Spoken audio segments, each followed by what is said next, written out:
Bagong mati kowe ndrantal aku. Ayo Tru mlayu. Mulane negara Ngamarta nek ora mulih gedawasan. Ya ayo mlayu sing banter.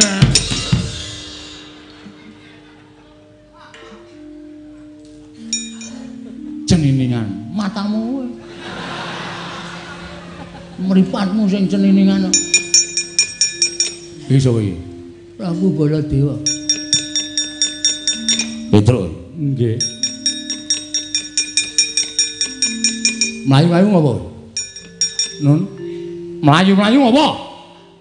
Mati kok. Ah wis pasrah wae.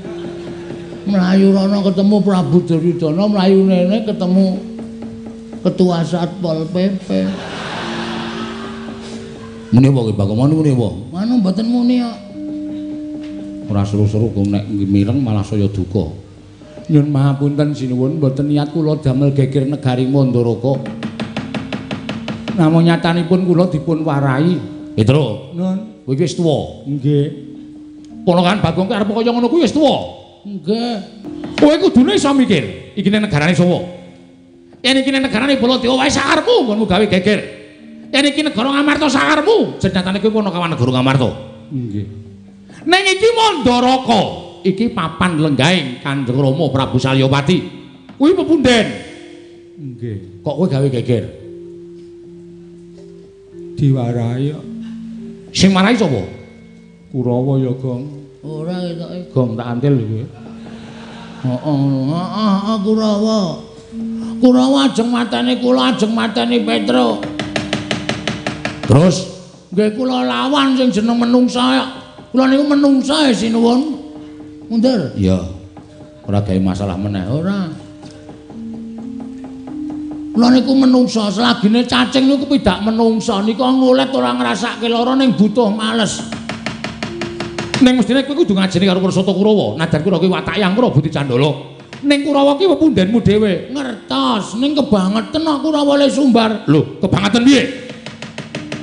Prabu Duryudana ngoyak kula, Bagong Petro. Ora bali titenana, sapa sing wani mepalangi karepe Prabu Duryudana? Mandaraka iki negaraanku padha karo kae negarane wong tuaku. Wong tuaku Maratuwa Prabu Salya iki negarane Mandaraka. Mandaraka iki padha karo negarane Prabu Duryudana. Aja kok meng kowe. Sapa sing arep ngewangi? Prabu Baladewa, Prabu Karna arep ngewangi tandange Duryudana. Sing muni ngono sapa?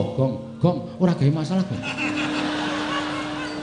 Tenang, santai engko tak rampungane. Bagong, non, sing muni ngono ya.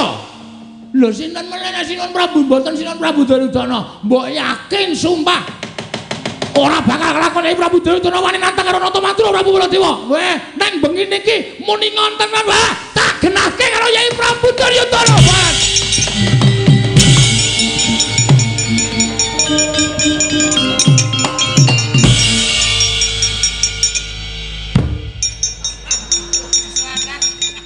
Kowe ngapa ya? Aku iki jane ra seneng karo kowe. Kowe kok gawe masalah meneh iki ngapa? Kowe butuh slamet ora? Ha butuh. Nek butuh slamet carane ngono kuwi. Memanfaatkan Prabu Duryudana. Kuwi jenenge tumbak cucukan. Ora masalah. Sing penting slamet. Ha iki ngene gegere mengko nek nganti Sinuwun Mandura kae engko ki nggenahke karo Prabu Duryudana. Yai. Wonten dawuh. Ora usah praktekan. Kok tak kira nek nyeluk aku Yai. Iki aku ngomongke kono kok. Yai. Menapa paduka ngendika nantang kalian karo kowe Mandura. Terus Prabu Duryudana, sinten ingkang sanjang? Bagong. Kula mboten matur napa-napa. Wah, Bagong. Ngedu Baladewa karo Duryudana menungsa kaya ngono. Nggawa nenggala mudhar. Kuwi rencanane sapa kaya ngono kuwi? Ketoke ngono kuwi, Gong. Semano dalange wae ora usah gawe lakon to. Al-Fatihah ujuk Kiseno Nugroho. Bismillah.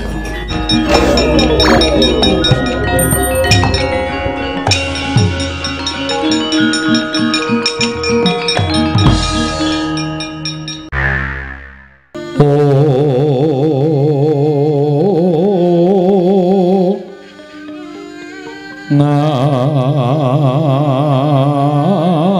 Mas Gandanyo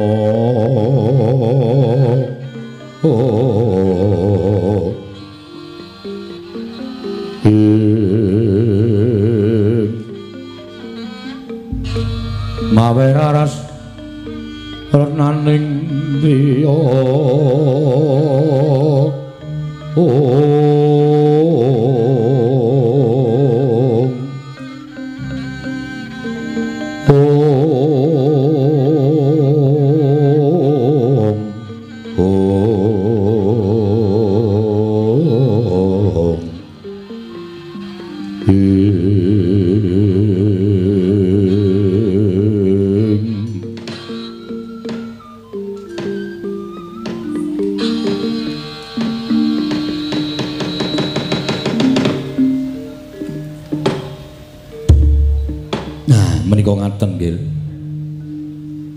sareng kula nampi timbalanipun anak-anak kula mantu anak Prabu Ngastina anak Prabu Duryudana apa dene anakku Karna ing Ngawangga kaselak ing batos kepingin enggal midhangetaken menapa ing badhe kula handharaken madaning pasewakan tumuntun sak mangke Radi Cemeplong manahipun tiyang sepuh kados ingkang Rama Salya ing Mandaraka Rama Prabu kasinggihan mekaten Rama Prabu tumuntun kababarna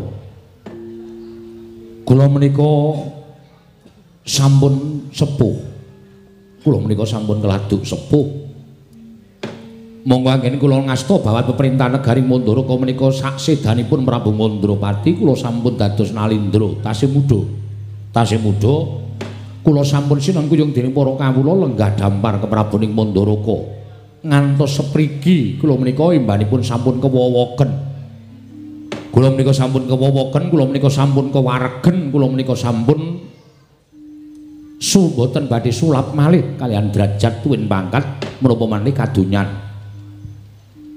kula sampun kewowoken nyawang gelaring jagat kula sampun kewaregen dadi nalindra menika bungah susah pun kula lakoni amis bajin kula wis tau nglakoni inggih mila nalika semanten kula menika metan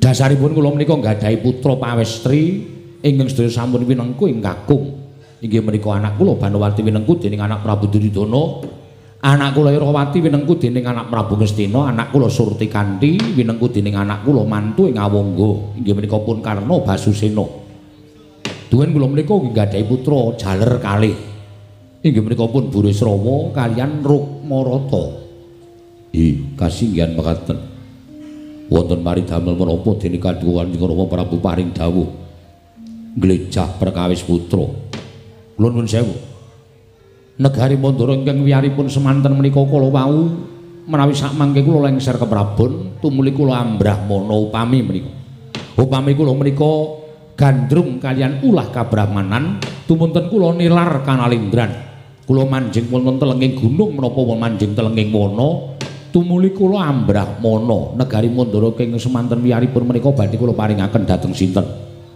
kula paringaken dhateng sinten tangan kula nek kula paringke kali anak kula Rukmarata menika tesih bocah dasaripun wong dadi ratu menika kudu kuat lahir batine kudu iso tumangkar pikire jalaran nalindra menika wong kang sinampiran pakaryan nyekel kendho kencenging pernatan amis baji ning negara menika wonten pundhaking nalindra inggih langkung-langkung menawi kula paringaken dhateng pun Burisrawa upami kula paringaken dhateng Burisrawa kula nuwun sewu apa ora entek alas entek omah Burisrawa menika nuwun sewu tata krama ora duwe unggah-ungguh menika dipun singkur remanipun saben dina namung ropian-ropian seneng-seneng nguja hawa ngegungake dumeh anak nalindring Mandaraka tumunten tumindakipun boten nama mokal tumuli nggadahi watak adigang adigung adiguna monggo wong salwangsur kula emutaken bebasanipun sampun boten kirang-kirang anggen kula ngemutaken dhateng pun Burisrawa ewadene nadyan sak kranjang koplak ucape wong tuwa kaya kula niki ora tau dianggo dening si Burisrawa. Mula kula pasrah. wonten merentuling penggalih kaduk ingkang rama ing Mandaraka negari menika badhe kula prail. Negari menika badhe kula prail. Tegesipun anak kula piyambak ugi pikantuk, anak kula mantu ugi pikantuk. Supados samangke kanggo kamuktenipun anak-anak kula wadon ingkang sami gempil kamukten wonten negari Ngastina Mandura menapa dewe wonten negari Ngawangga. Inggih. Mila anak-anak kula supados rawuh wonten negari Mandaraka menika estunipun kula namung badhe nyuwun pamanggih.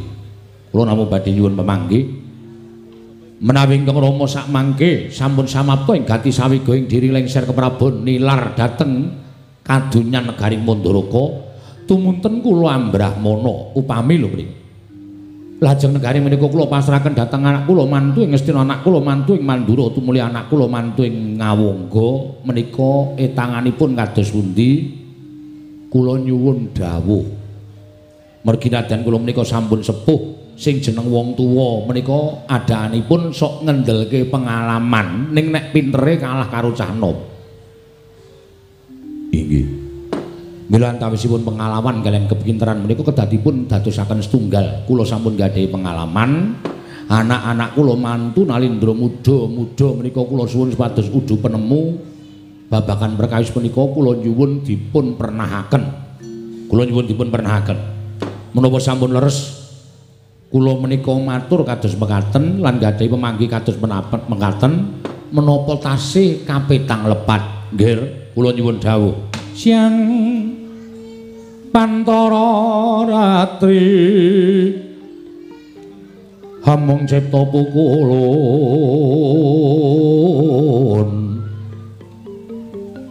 ong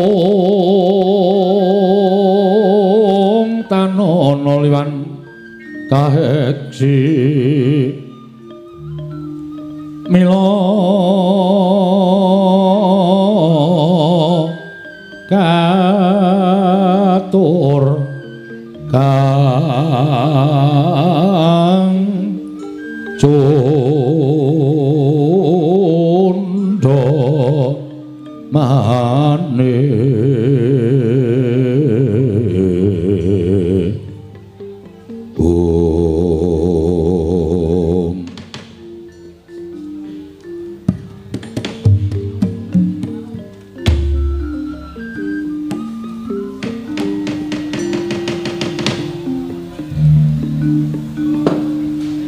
Rama dewaning sun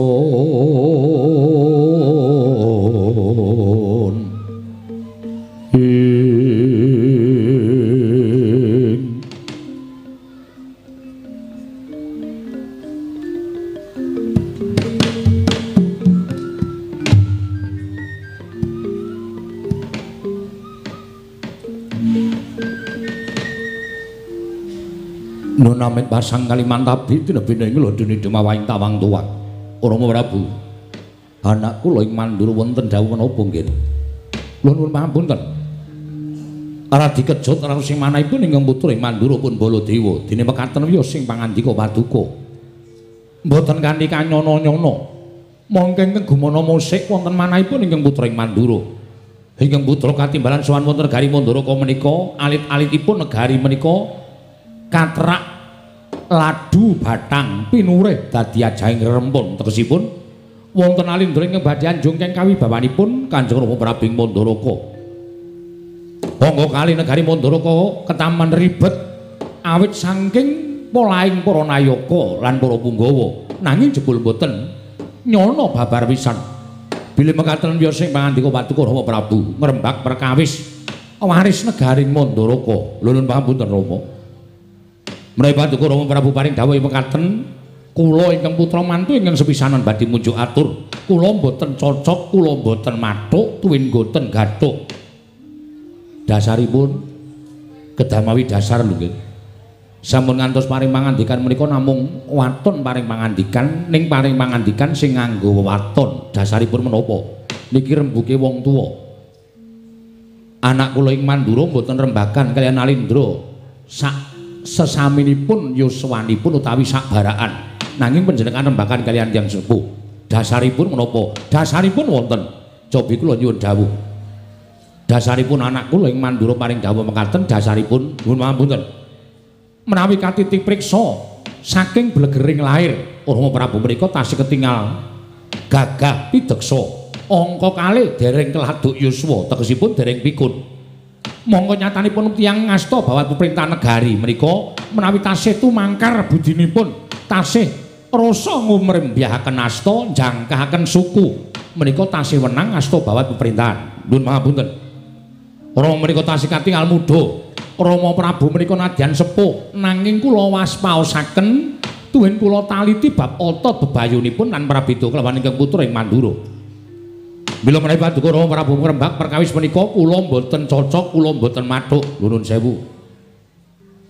Nuwun sewu nggih. Tiyang gesang wonten ing alam padang menika ingkang ngraosaken awakipun piyambak. Nadyan tiyang sanes menika sami nyebat Wula Salya kae iki wis tuwa ning ketok gagah. Salya kae wis tuwa, wah pasuryane mundhak mencorong lan sanes-sanesipun menika namung panggerbanipun tiyang sanes.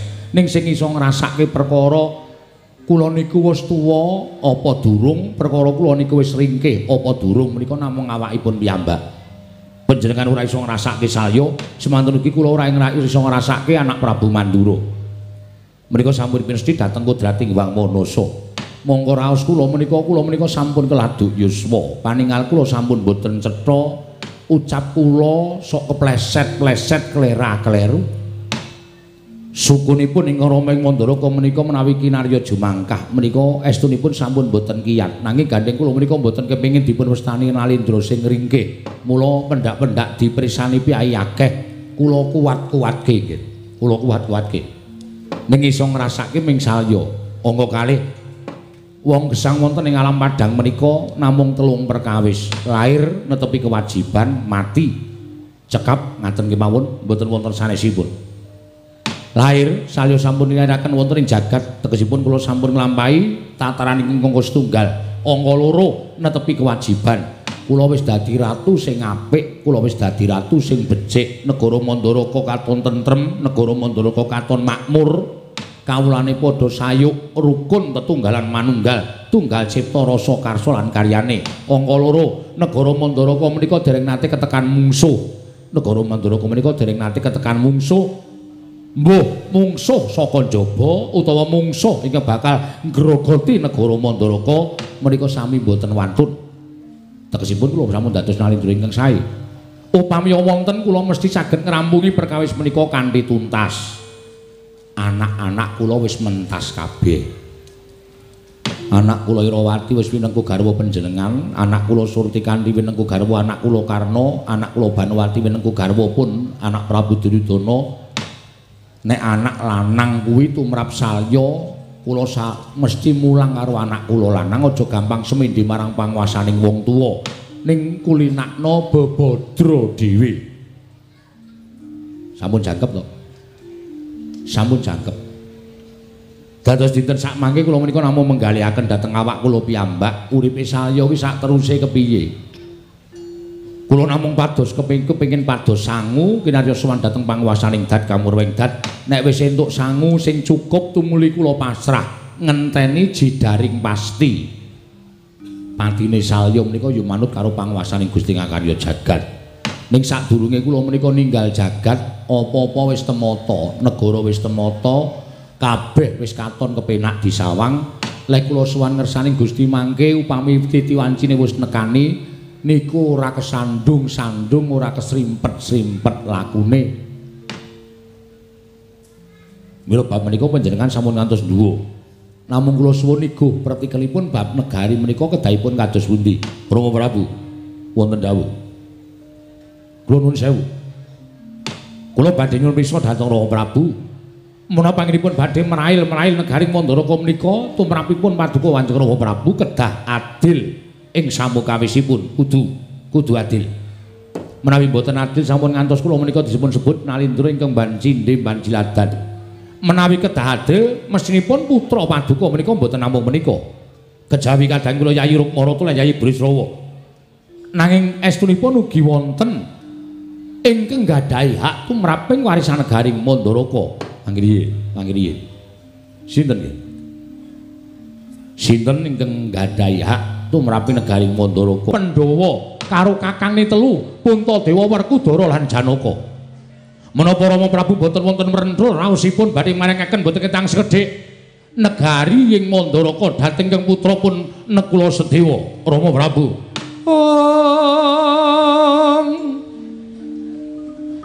Om Tudatan po karya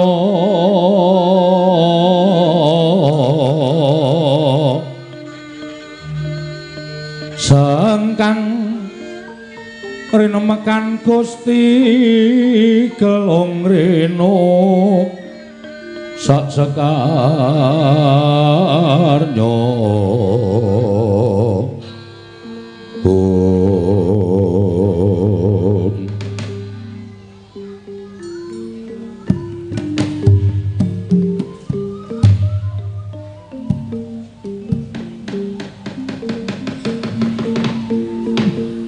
jagat Dewa Bathara ya jagat pangestu nggir matur nuwun jeng andika anak kula ing Mandura ngemutaken dhateng ingkang Rama ing Mandharaka nadyan persasat kaya Cinacaka ing Bajralungit ngantos sepriki ngantos kula mboten kemutan dhateng anak-anak kula piyambak mongko menika kulit daging kula kelingan jaman nalika Nalendra Ngastina binanjut dening panguwasaning dewa tumuli adi kula Madrim nalika semanten seda kunduran Nekula Sedewa nalika semanten kula gendhong tumunten nate kula janji nggir kowe dadi bocah lolo kowe bayi wis ditinggal bapakmu wis ditinggal mbokmu seksenana jagat saisine yen nganti sesuk kowe dewasa negara Mandharaka ora ketang sithik kowe kudu melu ngrasakake kamukten. Aduh. Anak Prabu Mandura matur nuwun. Dene jengandika ngemutaken dhateng ingkang Rama ing Mandharaka. Malah sak mangke cetha bilih kula tetepaken anak kula Nekula Sedewa ugi kedah pikantuk mboten ketang sekedhik inggih menika negari ing Mandharaka. Nuwun sewu Rama Prabu. Anak kula ing Ngastina wonten dawuh. Sewu-sewu kalawatanipun ingkang putra Tadhawadana. Menawi mekaten caranipun tegesipun Kanjeng Rama Prabu menika nerak pacak nerajang perbatang. Liripun nuwun sewu setunggal menika sanes turas paduka Rama Prabu. Langkung sae nerak dhateng menapa sampun dipun sabdakaken menapa nerak dhateng pernataning praja. Kula kinten sedaya dereng saged midhangetaken lan dereng saged ngawruhi babagan upatanipun Kanjeng Rama Prabu ing Mandharaka. Anggenipun sampun nate paring sepata bilih Nekula Sedewa ugi pikantuk laladan negari Mandharaka. Margi kasampurnan ingkang sejati inggih menika nglebur dhateng sedaya dosa tuwin tumindak ingkang sae kinarya sangu anggenipun badhe murut wonten ing kasedan jati upami sak mangke sampun titi wanci badhe mapan wonten ing Lokabaka. Nyuwun pangapunten. Menawi cara kula hawluh entuk dendaning Jawata tinimbang entuk dendaning kawula. Nek entuk dendaning kawula menika badhe dipun sipati dhateng sinten kemawon. Nek entuk dendaning Jawata sapa sing ngerti jer menungsane wis mudhar. Tumrap kula mboten dados sabab menawi cara kula sak mangke Nekula Sedewa menika mboten gadhahi hak warisan tumraping negari Mandharaka. Kula nuwun sewu nggih. Ingkang sekawit kula mboten pikantuk urun rembak namung tumrap kula kok menika kula perlu udu penemu. Ya sengguni. Ning sing apik-apik wae ya sengguni. Nggih. Mugi-mugi dalu menika saged sae. Menapa ingkang klaturaken dhateng paduka Gusti kula ingkang sinuwun penemu piye? Miturut kula menapa dipun ngendikaken anak Prabu menika leres. Jengandika nguncati sumpah menika badhe pikantuk dendaning dewa. Ning nek jengandika menika kula nuwun sewu. Nguncati dhateng menapa sampun paduka ngendikaken menika kula nuwun sewu badhe pikantuk dendaning para kawula. Dipun anggep menika Nalendra mban cindhe mban siladan. Menawi cara kula aluwung ngoncati sumpah. Menika cara kula luwih tentrem, luwih ayem. Perkara sesuk kudu disaur. Nggone wis ngoncati sumpah, srana kudu nanggung apa ingkang wis dilakoni. Menika perkawisipun kalian para Jawata. Urusan kali dewa niku tumrap kula luwih enteng tinimbang urusan karo kawula. Nek kawula meniki urusane karo kawula meniki sing ngrasake sastra wirang, ning nek karo dewa niku sinten sing ngertos. Mila sumpah ingkang sampun paduka ucapaken nalika angemban dhateng punaden kula sedaya nalika tasih jejabang rumiyin menawi saking pamrayogi kula dipun terake mawon sinuwun sampun ngantos dipun leksanani menika langkung prayogi sinten ingkang ngertos mumpun ingkang sami mireng namung sedaya ingkang sami lenggah wonten ing Gatulaya mboten ngantos dumugi jawining parapatan menawi ngantos dumugi jawining parapatan menika langkung bebayani lho sinuwun sikra-sikra yen permana kanca sikra raken awang sesangka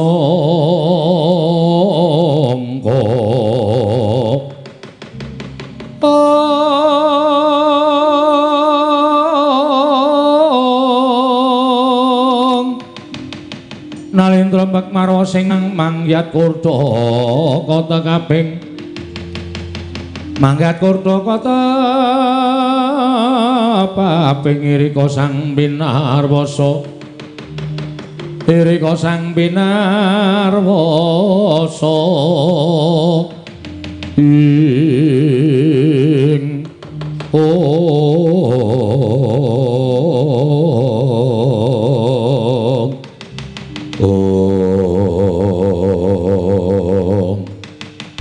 Sidemadaning pasewagan nalika sampun dhatangan manjanipun reki ana patih Harya Sengkuni tinampi nata ing Mandaraka Prabu Salya ndadosaken legeng penggaling sanata Prabu Salya ngrenggahi kanyut nangka wardu kanyut ujare waganten wadu jare wangecok nginang durung abange durung manding dasaring pertala kasaru geger njaba piyak ngarsa tamping muri sebanipun amuk apa to kang dadi tarunane ora numancan saka Karangke Gajah Medha saka Wandilan kejawi namung sawanipun utusan sae negari Ngamarta nenggih abdi kinasih negari Ngamarta ingkang nyerpepeh pindha sata matarangan karya jingak kang samya mulat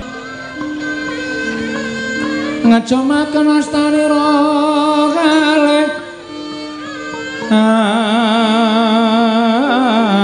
astanira kalih pisan yen ngandika magawe apranta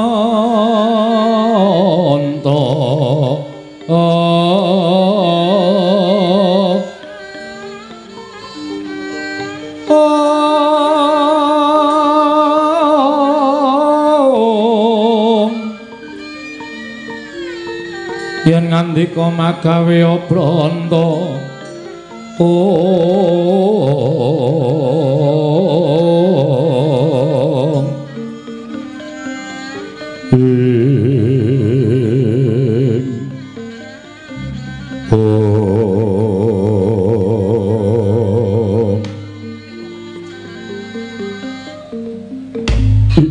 jagat wasisan Batara Wayatur jagat wiladal gawe kaget ora panglingi kirak Petruk sowan ana negara Mandaraka lha kok janur gunung Kadingaren Panakawan sowan ana negara Mandaraka Petruk padha raja sapraptanira Panakawan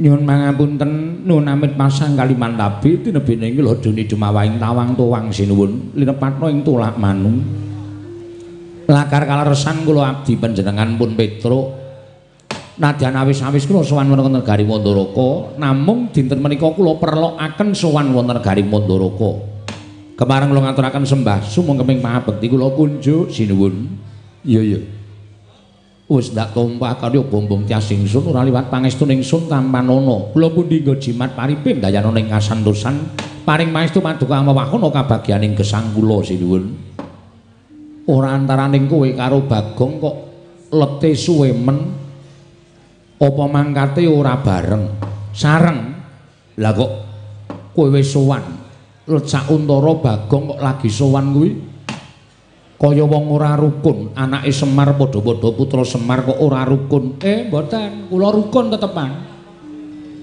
tetep manunggal dados tunggal. Lah kok Bagong le sowan keri. Endi, Gong? Kleru anjungan sebelah ya aku. Ceniningan kok kowe ora. Bareng tekan kono lho kok nyenyet aku. Bul sing negara Mandaraka to. Bagong Padhararja sapraptamu. Pengentunipun siwun Prabu Salya tansah pinayunganing kawidadan niring sambikala sowan kula tebih saking rubeda kepareng kula ngaturaken sembah sumungkeming pangabekti kula kunjuk sandha pepoda paduka. Jagat Dewa Bathara ing atase Panakawan kok tembunge gawe marem. Mekaten inggih. Pangestuku Tampanana. Kula pundi nggo jimat paripe ndayanana ing kasantosan. Karepku nek sowan ngono kuwi lho Gong, omongane ora ting pletot, lancar, ketok nek anake Semar. Pangestumu wis sinau to. Ha iya. Panakawan Bagong, Panakawan Petruk Padaraharja. Oh, sing dimatke aku sik ta, Tru.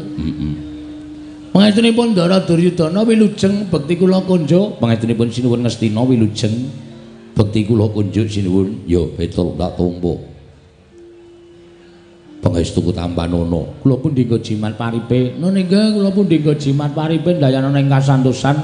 Petruk Kandung Bolong Padhararja sapraptamu. Sinuwun Mandura wilujeng bekti kula kunjuk. Ya. Pangestuku Tampanana Petruk, kula pundi nggo jimat paripe ndayanana ing kasantosan. Panakawan Bagong Padhararja sapraptamu. Pangestunipun Ndara Baladewa wilujeng bekti kula kunjuk nggih sinuwun. Ya. Tak tampa pangestuku Tampanana. Kula pundi nggo jimat paripe ndayanana ing kasantosan. Petruk Kantong Bolong Padhararja. Sinuwun Karna Basusena ing Awangga wilujeng bekti kula kunjuk. Ya Petruk, ndak tampa pangestuku Tampanana Petruk. Nun nggih sanget anggen kawula ndadosaken jimat. Panakawan Bagong Padhararja sapraptamu. Pangestunipun Ndara Karna Basusena wilujeng bekti kula kunjuk nggih sinuwun. Iya Bagong. Pangestuku Tampanana kula pundi nggo jimat paripe ndayanana ing kasantosan amawahana kabagyaning gesang kula. Petruk wonten dawuh sinuwun. Gawe kaget sowan mangka tanpa tinimbalan gage. Yen pancen saka karepmu dhewe kowe matura wigatine apa yen diutus bapakmu duwe perlu apa. Nanging yen to kowe diutus pundhenmu Pandhawa duwe atur apa kelawan aku ing nalindring Mandaraka Petruk. Matur sembah nuwun sinuwun. Kepareng kula ngaturaken tebah siti sekul benung teling ron klapa. Ampun ta mbok bilih wonten lepatku langgen kula munjuk atur nasa paduka Sang Nata. Iya Petruk, ora dadi ngopo. Ing angka kalih sowan kula ngersa paduka sinuwun Prabu Salya menika mboten saking pikajengan kula piyambak. Namung kula menika dapur dipun utus dening pepundhen Pandhawa. Duka kula niku ya bingung. Ing atasipun sinuwun Prabu Darmakusuma menika kadangipun kathah Ndara Werkudara, Ndara Janaka. Ning kok sing diutus kula? Kok sing diutus kula? Niku terus kula rumangsa digunakake dening Ndara-ndara Pandhawa. Mula nek kula selaki kok kaya ora prayoga. Tumuli kula bidhal lumarap sowan dhateng negaring Mandaraka. Dadi sing ngutus sira kuwi anak Prabu Ngamarta. Sanes. Lho. Tembungmu piye, Petruk? Panci kula menika inggih menika Ndara Nekula, Ndara Sedewa. Lho. Anakku Nekula Sedewa utusan kelawan sira Petruk nggih. Merga sareng kula nyuwun priksa, lah kok kula Den duka saking sinten kula dhewe ya ora dong. Ning kok Ndara Nekula Sedewa niku prisa. Prisa nalika sinuwun Mandaraka tau tate ngucap sumpah. Nadyan Ndara Nekula Sedewa menika tasih bayi itu nalika semanten tinilaring kengebu Dewi Madrim kalih sinuwun Prabu Pandhu. Bocah nika dadi bocah lolo utawa kasarane bocah yatim piatu. Iya Petruk. Nganti sepriki wis iso mukti ngawibawa niku merga dimuktake karo kadang-kadange tuwa Ndara Puntadewa, Ndara Werkudara, Ndara Janaka. Truk, kowe tak jaluk gelem mbantu aku ya, Truk. Ewang-ewang ana aku. Kowe nyawango aku. Sapa sing arep tak percaya liyane para Panakawan? Makdeg ati kula. Nyawang Ndara Nekula Sedewa niku pasuryane abing nika. Le matur groyok-groyok le ngendika groyok-groyok ketok banget nek arep nangis. Matura Kanjeng Wae Mandaraka, aku mung pengin nagih janji kalian pengendikane sing wis tau kawiyos. Aja nganti dilalekke, Nekula Sedewa aja dikiwakke, Nekula Sedewa aja dikuwalonke. Merga kabar iki aku ngerti nek putra-putra mantu ditimbali rawuh ana ing Mandaraka. Kaka Prabu Duryudana, Kaka Prabu Baladewa, Kaka Prabu Karna ing Awangga katimbalan sowan.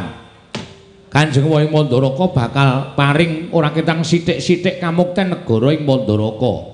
Lah mula kowe sowana, tanjena marang Sinuwun Prabu Mandaraka, Kanjeng Wae Prabu Mandaraka, kahanane Nekula Sedewa iki piye? Ngaten niku. Kula ya melas. Ning niki ya resiko. Mergo nek nganti mireng Ndara Werkudara, Ndara Janaka, Ndara Puntadewa, panjenengan prisa ta watake Ndara Werkudara, watake Ndara Janaka mesti duka. Wah. Nekula ming mukti kok ngemis-ngemis kaya kakangne ora sembodo. Mesti ngoten niku. Janaka nggih ngoten niku, wong mula niku ndereke Ndara Janaka suwe, watake ngoten niku.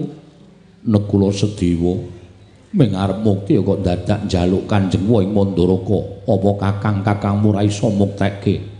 Kowe tegese ngiyas karo kakang-kakangmu, ngilani dadane karo kakang-kakangmu. Ayo, yen kowe ora gelem manut karo wong tuwa, minggato aku ora sudi nyawang rerupanmu sing kaya ngono. Niku Ndara Janaka pambegane kaya ngoten niku. Mula niki aja nganti kawiyos dening sinten kemawon. Kula matur sinawun Prabu Saryapati ing Mandaraka, kula nyuwun keterangan. Nek pun pikantuk keterangan kula ajeng wangsul Ndara Nekula entuk pinten meter. Malah niki diweling sisan kon sak sertifikate ya ta, Kang. Heeh. Nek ora ngono ndak mung ngapus-apus tok saiki, nek ora mung nyata didelok. Upamane Sinuwun Prabu Mandura paring lahan Mandaraka sak cuwil apa sak propirane ning kudu disertifikati. Nya, Petruk iki aturna anakku Nekula Sedewa, iki lemah iki kon dadi darbeke Nekula Sedewa, wondene sertifikat iki men digadekke Bagong. Biasane ngono kuwi ngomong. Wis ngomong sapa? Aku ngono. Kuwi nek omong senengane ora mungkin Ndara Salya kok menehi sertifikat karo kowe. Mbok menawa butuh dit. Lho. Ndara Salya kok butuh dit iki butuh dit nggo apa iki ratu e, Gong? Ratu ki sasa ya kekurangan lho. Ora ana ratu ki malah wong sugih-sugih ngono kadang kala sok kebingungan golek dit. Nek kaya awake dhewe iki malah kepenak kere ngene wis ra gagas, watone iso gaglak wis penak uripe. Matur mawon atur kula menawi dipun paringi utawa atur kula menika katampi matur sembah nuwun. Nanging menawi boten sabab saking menapa kula nyuwun dasaripun menapa panjenengan padha karo nguncati sumpah sing wis dingendikake dhewe niku boten apik. Cekap semanten atur kula menawi wonten lepat diagung pangaksama sinuwun. Kula nyuwun pangapunten nyadong dawuh timbalanipun Sinuwun Prabu Saryapati ing Mandaraka. Jagat Dewa Bathara. Ana Prabu Mandura wonten dawuh. Kawontenan kados mekaten menika kula nyuwun uga pertikelipun jenenganipun anak Prabu Mandura ingkang kapitang anak kula mantu ingkang sepuh piyambak Rama. Menika margi ingkang langkung prayogi. Gandeng samangke kula Sedewa sampun utusan kalian Petruk kantong bolong kula aturi nglegani dhateng manahipun rayi kula kekalihipun kula Sedewa. Panjenengan paduka Kanjeng Rama kedah paring mboten ketang sekedhik inggih menika laladan negari Mandaraka. Sageta kinarya mukti kadang kula pun kula Sedewa. Samangke menawi jenenganipun mboten peparing, wah, kula nuwun pangapunten. Setunggal damel gelo manahipun putra Nekula Sedewa angka kalih. Dewa tartemtu badhe midhanget menapa ing sampun paduka ngendikaaken dene Nalindra Mandaraka lincat dhateng prasapanipun piyambak. Ih, menika gampil. Anak kula Ngastina wonten dawuh. Petruk sowan monggo nyuwun keterangan dipuntus dhateng pun Nekula Sedewa babagan negaring Mandaraka. Kula ingkang badhe paring wangsulan kaliyan Petruk kandung bolong Rama Prabu. Jaja muntap ler kinatap duka yayasinepe. Netra kocak ngundarandir. Hitep nyomangolon Caka wadanane rombaranang ing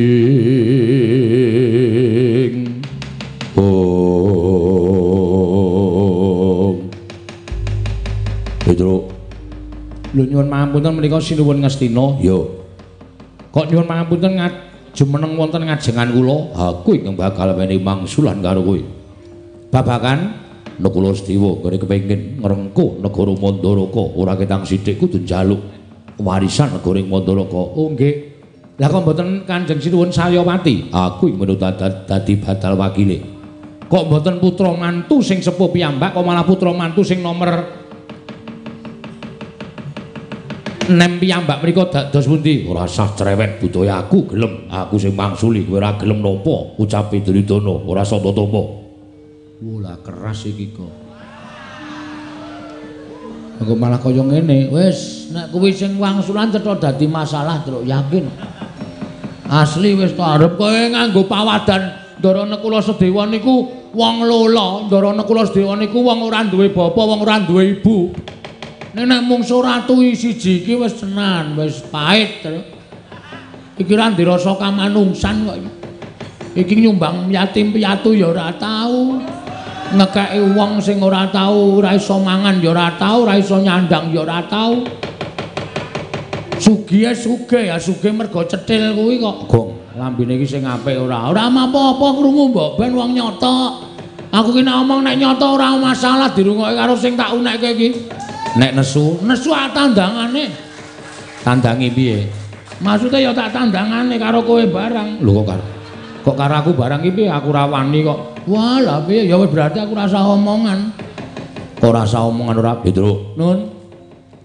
aku ngejak guneman karo kowe nggih kersanipun kowe bali pripun kondo karo Nakula Setiwa kondo pripun yen Nakula Setiwa ora bakal entuk kahanan negara Mandaraka mergo kudu nyawang karang kahanane dheweke dudu putrane Nalindring Mandaraka angka loro dheweke amung putrane kadange Nalindring Mandaraka tegese ora entuk babagan negara ing Mandaraka mula kowe bali ora usah dadak wani karo Sinuwun Prabu Saryapati apa meneh kowe nyentulani rembuke Duryudana kowe bali kowe ora usah melu-melu perkara iki kowe bali yo oh nggih nek ngoten kula tak wangsul nyuwun pamit madal pasilan kula tak masuk ngantos Sinuwun Prabu utawa matur nesanipun Ndarana Kula Sedewa nek napa sing digendhekake Ndara Ngastina menika minangka batal wakile Sinuwun Prabu Saryapati yo yen Kula Sedewa ora trima ora adu arep karo Duryudana nun nggih nyuwun pamit sinuwun sing ati-ati aja kaya bocah cilik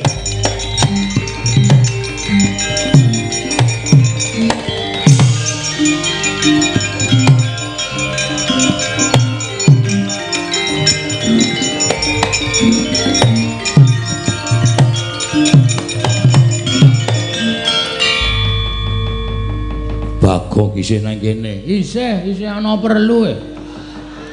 Ono perlu apa? Petro iki pancen tak pikir-pikir ketok enak omongan pinter ning jireh wonge. Ora wani tanggung jawab. Nek nganti Petro niku mengke matur kali Ndarana Kula Sedewa, Ndarana Kula Sedewa ora bakal wani sowan mriki. Ndarana Kula Sedewa niku siji wong clingus. Loro Ndarana Kula Sedewa niku ora ndiyat njaluk minggenahke sebabe Prabu Salya wis kebacut sumpah biyen tau arep menehi negara Mandaraka ora ketang mung sak cuwil, ora ketang mung sithik. Mula nek Petro wangsul nika merga Petro wis judheg pikirane ora iso mikir, ora iso wangsulan karo Sinuwun Prabu Duryudana. Kowe arep ngopo? Kula ajeng genahke perkara apa? Niki wau wis tak newe wangsulan. Nuwun sewu, Mandaraka niku sing kagungan sapa? Mandaraka sing kagungan Kanjeng Rama Prabu Salya. Sing duwe hak menehi jawaban ming Prabu Salya. Sampeyan ora duwe hak menehi jawaban kalih kula. Wong sing duwe meneng wae kok sampeyan rewel niku pripun? Lah, ketoke wong kaya ngene kok bener ngono lho. Edan kok bener S1 lho. Sarjana Durjana maling ngono lho. Sarjana apa ora? Aku sing minangka dadi badal wakil. Ora ana andum warisan kok wakil-wakilan ki ra ana sing jeneng tanda tangane kudu asli kok, Mas. Saora-orane cap jempol kuwi kudu asli kok wakil. Ha sampeyan nek pancen wakil terus niki pripun nek diwakil kabeh? Ora iso. Sinuwun Prabu Salya sing duwe hak. Pokoke Bagong nek ora sing wangsulan Prabu Salya ning paring pangandikan Prabu Salya, aja kok kon metu. Ora gelem kula ajeng metu saka negara Mandaraka. Petruk wis bali. Kajenge Petruk mulih ya men. Petruk mulih ra entuk gawe ming netangis karo Nandara Nekula Sedewa. Suwanten ngersane Ndara Nekula Sedewa, "Ndara, niki kula entuk wangsulan saking Prabu Duryudana, kahanane kaya ngeten. Wong loro nika ming nangis. Satriya ora duwe bapak, ora duwe simbok, arep sambat karo kakane malah didukani. Anane ming do rangkul-rangkulan nangis. Mbangane Bagong weruh, Ndara kula do nangis. Luwung Bagong sing kudu iso nentremke atine Ndara kula." Jagat Dewa Bathara Paman, wonten dawuh pripun? Pancen cah siji niku pekok tenan. Yes, Anggris gelem omongan kok malah ngungkuli sapa-sapa. Ora usah cerewet ni. Rasa melu, apa meneh kowe sing ngene kowe iki ora duwe hak melu pertemuan kaya ngene iki. Iki pertemuane bapak karo anak sing ngandum warisan. Kowe kok nyelo-nyelo, kowe iki ora ning negarane dhewe, ora ning negarane wong liya mesti mbebutek kahanan negara kowe. Paman, wonten dawuh badhe wangsulan majeng mriki. Sampun mboten mawon. Ndak malah kewirangan, Ger, malah ngrekoso urip kula. Kowe kudu lunga. Mboten ajeng lunga. Bagong. Wonten dawuh.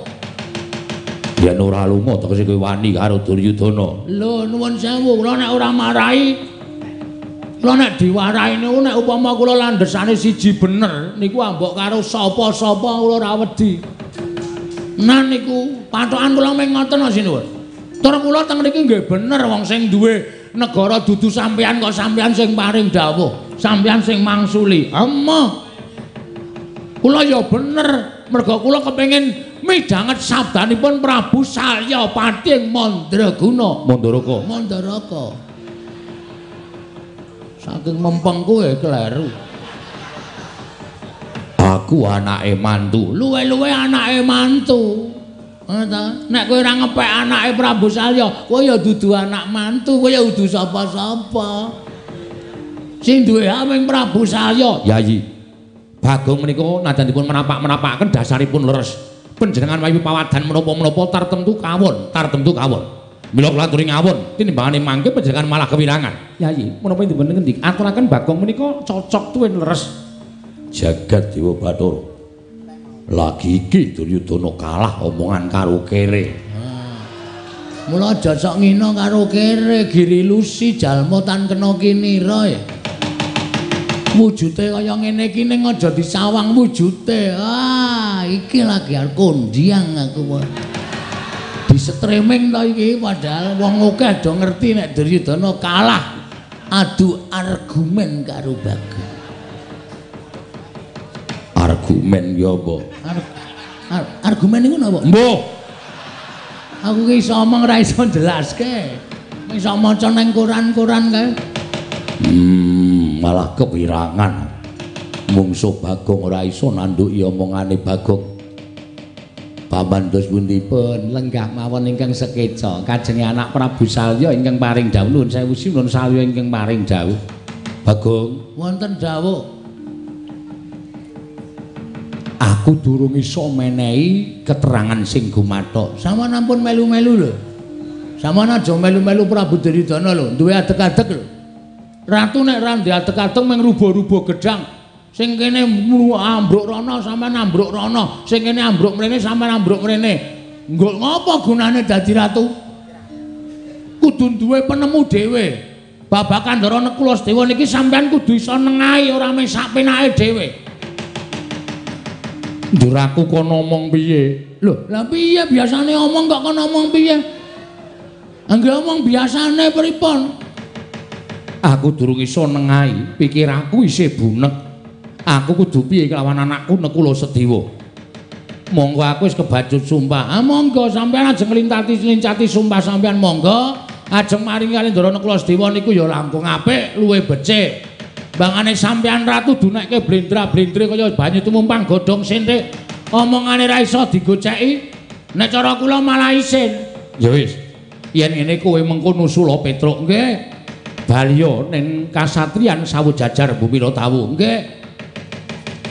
Yen to apa ing ature anakku Nagaradewa lagi ndak pikir ning aja kuwatir. Mesti aku menehi sarta peparing karo anakku Nagaradewa. Nah, ngono lho. Dadi ketok tentrem kahanane. Ngoten mawon malah prayogi, ngoten mawon kula nek ngoten kula nyuwun pamit. Ya. Ora ketang durung ana keterangan sing gumathokne wis ana trontong-trontong sulake pepadang. Ya. Sampun nggih sinuwun. Ya sing ati-ati aja kaya bocah cilik. Nun nggih matur sembah nuwun.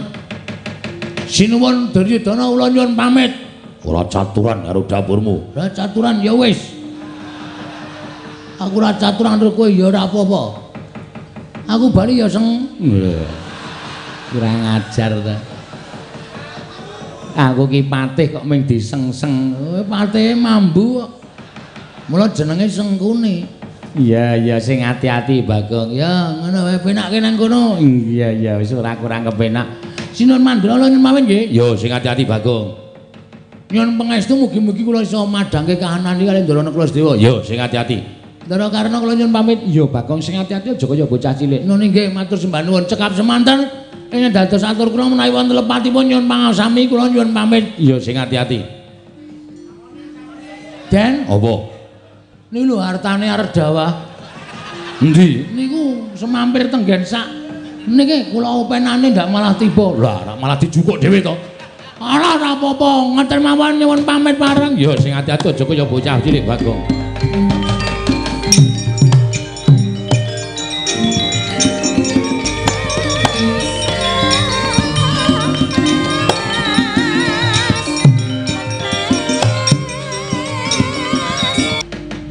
Duryudana alona ngandika alona ngandika dhuharine ingsun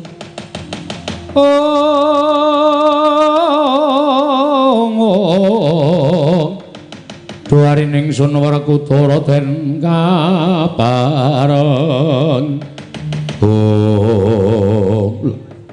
anak mantu ing Ngastina ketingal gorek lenggahipun tumuli majeng ngersanipun ing Rama ing Mandaraka nggih Rama Prabu dinten samangke menawi panjenengan tasih pitados kaliyan ingkang putra ing Ngastina Duryudana lan kula menika saptasih dipun anggep putra mantu kerampunganipun perkawis Negara Sedewa menika mugi kapasrahna wonten tanganipun ingkang putra ing Ngastina menawi boten paduka paringaken dhateng ingkang putra ing Ngastina babar pisan kula blakutang terus terang kula boten badhe nampi negari Mandaraka nadyan namung sapra tigang dosa kalih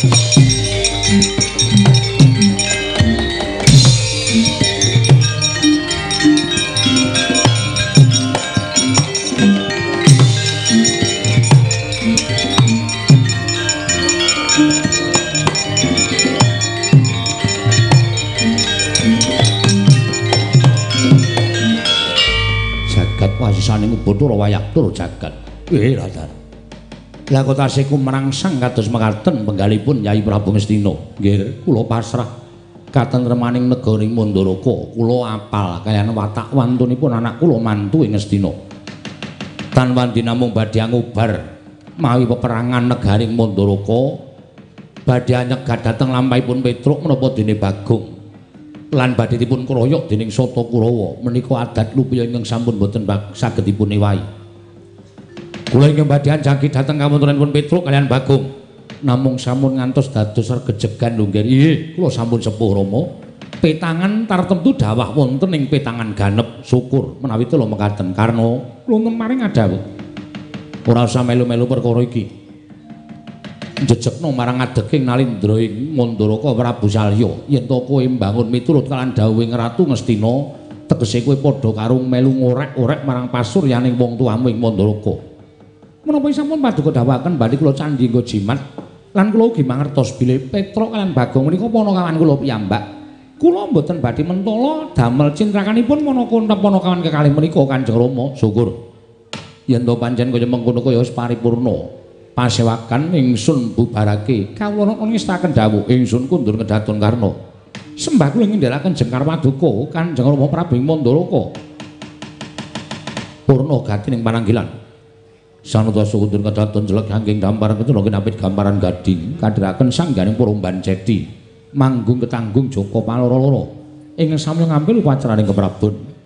Kawis tinggal saking Mandra tindaknya Sri Naranata. Katinon saking Mandrawa kaya tansah jejengkaran tindaknya Sri Naranata wau. Paripurna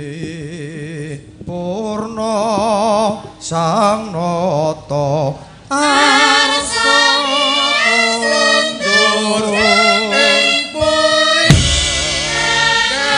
dadatan Diwas paripurna akar ing samata pasewakan ya kundur anggadatan sesaksa kundur ing samata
Sanggeni Maya Wisnu Pratenta.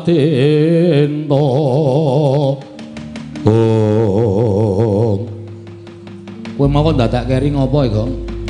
Aku iki wong ketoke berpendidikan ning goblok. Goblok piye? Kowe name diwangsuli Prabu Duryudana kaya ngono mau janjane rasa mule. Sing duwe hak menehi wangsulan karo kowe kuwi Sinuwun Mandaraka merga negara Mandaraka kuwi kagungane Sinuwun Prabu Salya. Ming perkara sampe kowe dunekke Petruk kowe bali kok mule. Lah terus kowe ning kono ngopo? Lah ya gayeng geger. Geger tegese Prabu Duryudana tak waneni. Terus wis pokoke tak waneni terus aku metu njaba ngene iki. Kowe ora ngerti resikune. Resikune ngopo? Prabu Duryudana nek gawa Kurawa watake wong Astina iki nek dicentulani rembuke mesti terus nggunakake cara kasar. Tegese piye? Dawuh karo Kurawa pirang-pirang kok nyekel aku, nyekel kowe. Kowe ora malah golek perkara to senengane. Kowe ora malah golek perkara iki kriwikan dadi grojokan, geguyon dadi tangisan. Aku wegah nek carane kaya ngene iki. Nek aku gelem lho. Nek kowe gelem piye? Aku pancen tak sengaja, Tru. Tak sengaja piye? Pancen niatku arep njajal ketrimane urip. Ketrimane urip. Sak suwene iki aku ndelok iki meng kowe sing gelut karo Kurawa. Kowe mesti entuk jeneng, kowe mesti menang. Aku arep nyoba Bagong arep kerengan karo Kurawa iki menang apa ora? Kowe mudar, Gong. Kowe mudar nek musuh Kurawa. Sikilmu cendhek, awakmu lemu, tanganmu cendhek kok arep mungsuh Kurawa wis arep nggo menang apa? Giri lusi jalma tan kena kinira. Aja sok ngias karo wong kaya aku ngene iki. Asli aku nek wis muni ngene iki ora kena dipenggak karo sapa-sapa. Wani, wani. Tanpa aku, kowe minggat to rasane gak nang aku. Ora tok ewangi ra masalah aku. Mun nganti bengok-bengok njaluk tulung aku titenono. Walah wis to. Aku ki sadar wong urip ning alam padang ki mung ngantri modar. Dadi mati saiki ya apik, mati sesuk ya monggo kersaning sing gawe urip. Ning serku aku mbelani Raden Nekula Sedewa. Kae cah lola, kae cah ora duwe bapa, ora duwe ibu. Kae cah wajib dibelani. Gusti ngerti Bagong mbelani cah lola, mati langsung nyemplung swarga. Kuwi sing kandha sapa? Aku ngono kok. Kuwi ujaring para pranata agama ngono kuwi, Tru. Yakin? Yakin. Ya wis, tandangi. Aku tak lunga. Wis kono mulya. wis ora sembodo ora. Dikongkon Ndara Nakula Sedewa kok mulih ki nek gawe gelane pepundhen nek cara aku ngisin-isini. Tro. Kowe mulih tenan kok? Heeh. Kowe ya tegel karo aku. Lah mau lambene muni piye kowe? Kowe mau muni piye jare wani, jare arep ngadepi Kurawa, bareng kene arep mangkat mulih kok diundang. Kowe nek mati ra rumangsa kelangan aku to? Nek aku mati aku kowe rumangsa kelangan. Lah kowe sing niat duwe gawe perkara kowe kok ndono kelangan piye? Wis kono-kono ora caturan. Waduh. Ame jatono? Ya. Iya. Bali ya Bali. Tro. Kowe kok ngono ta? Kowe iki ngewuhke kok Gong ora. Piye karepe piye? Ya kowe iki ora sange wangi ning ngulatke aku. Ngulatke kowe terus perkarane apa?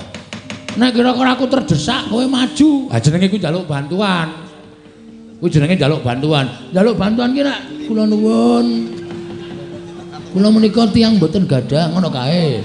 Kuwi bantuane bantuan dondo donya nek ini bantuan tenaga. Wis rasa kok kan omong. Nek butuhe kowe rasa lunga. Kowe peng takon delok krijane Bagong. Ya, deloke kaya ngapa? Nonton no. Ya, ya.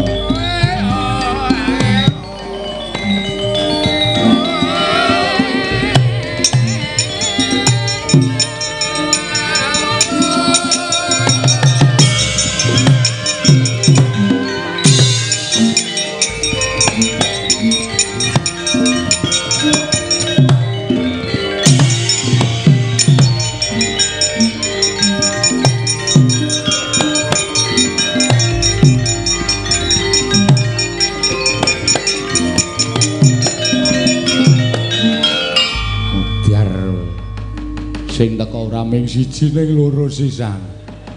Iki kok ora kaya biasane ta iki? Ora kaya biasane piye? Biasane iki ming siji iki kok loro sisan. Ha wis kuwi bejamu tandang ngono. Wis ge omong-omongan. Ora lunga lho. Ora. Bagong. Nggih, Ndara. Ndara Kartomarma. Iya. Sing wingking Ndara Satama. Iya, Bagong. Kok do mripate do abang? Kok kaya nganggur? Ora. Kok nganggur wae putra nata ing ngombe-ombene anggur. Ketae kaya mendem ngono lho. Ora. Ning aku nesu karo kowe. Nesu piye? Kowe wani karo Sinuwun Ngastina, ya apa ora? Kowe Sinuwun, kowe wani karo Sinuwun Prabu Duryudana padha karo kowe ngias karo wong Ngastina, padha karo ngilani karo wong Ngastina. Mula aku didhawuhi dening Sinuwun Prabu Duryudana kon goleki kowe, cilik kon bondo kowe, gedhe kon mateni kowe. Ya, kowe mlungkula Bagong. Kowe ora nyawang karo kahananmu, kowe mung batur, kowe mung gedhe bal 17, kowe elek nyolok mripat. Kowe mung kere. Lah kok dadi wani karo Sinuwun Prabu Ngastina, kowe iki ora ngilo karo githokmu, ora nyawang karo kahananmu. Sik, Ma, ora waton ngomong kowe. Gong basa. Basa apa arep gelut kok basa? Rasa basa. Ora aja waton ngomong kowe.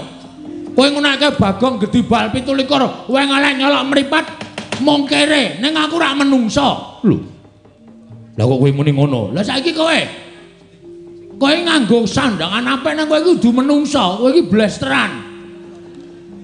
Blesteran apa?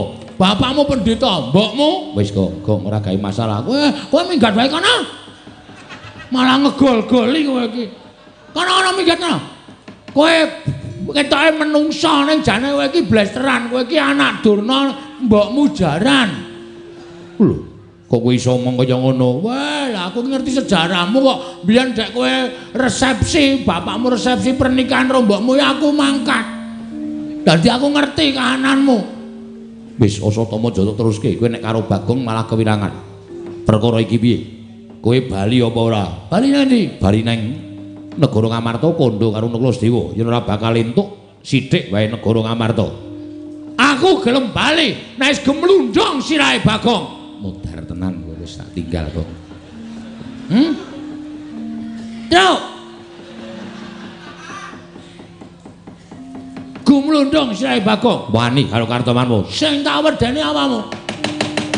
Ora minggat kok kene ditenono. Tak krubut loro tak tugel gulungmu. Mapano kendara dene aku Bagong. Weh, ayo buktikan. Kowe apa aku sing tekaning pati? Kowe iso mateni Bagong bumi langit tanggep. Iki merganing patimu. Pangga tak ayoni legane atimu.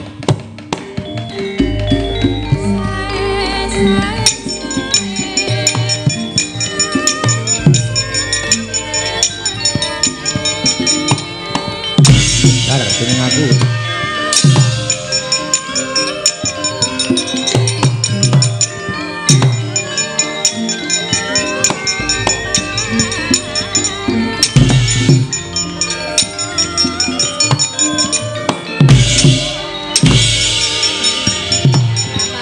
Aseme tanganku ra ketok e. Truk.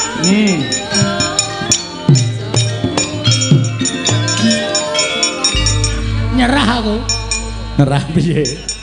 Biasane nek do perang aku delok wayang kae. Oh, ndelok kowe barang kaya wayang kok to. Delok wayang. Kaya tangane ngene iki kono langsung glecak ngono. Ki mampu ngene iki ra keneng. Wong tanganmu cupet kok. Terus piye? Kowe wae. Lah, ra tenan to. Sembodo ora. Aku tak leren. Urung apa-apa kok leren. Aku tak ngematke saka kadohan. Iya. Kan aku sing perang. Ra urung ya aku sing temandang kok. Kowe nglelang nek perang wis bola-bali ketemu karo Kurawa menang terus e. Ayo aku kok ya. Heeh. Lakon apa wae anggere Petruk ketemu Kurawa kok iso menang ya terus kok nglelang ya. Ayo anak Semar iki gleleng dhewe aku. Awake dawa dhewe, tangane dawa dhewe. Wis gak mangat tak matke engko tak foto. Iya. Kene HP-mu. Ngece kowe. Dume HP ku ora ono kamerane kowe ngece. Ora duwe ya? Ora. Ya nganggo kon aku. Oh iya. Mbok kirimke aku. Nek ngirimke liwat ngendi? HP-mu meng 3310 kok. Ya engko dikirimke di afdrek ya, Gong. Hah? Di afdrek terus kirimke aku. Tak pajange nang apa ruang tamu nek aku pas gelut. Oh iya, ya engko tak afdreke. Iya, nonton bae kowe. Heeh.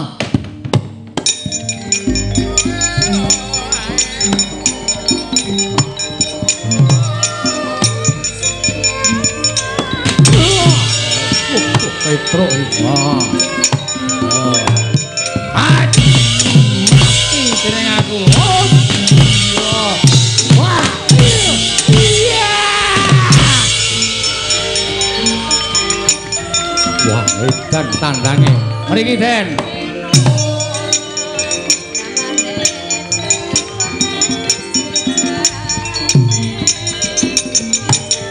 Mati ora iso.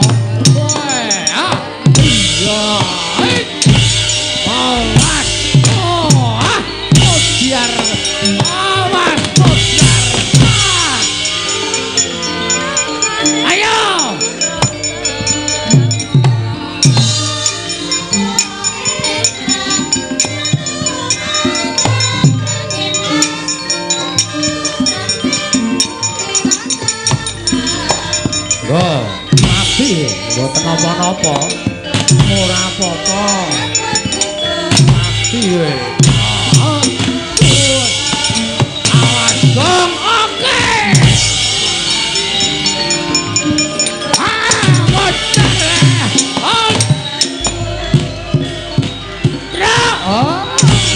Ora tekan tangane kowe lemah.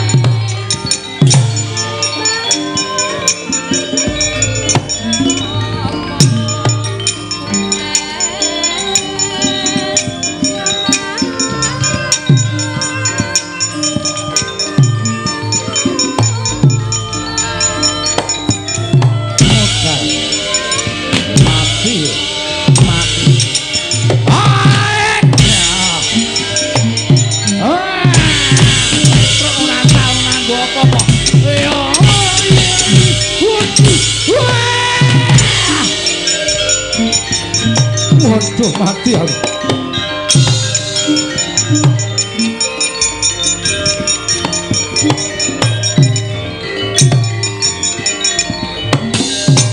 Mati sing aku. Krojokku gak ora kelakon mati derajat topo barang.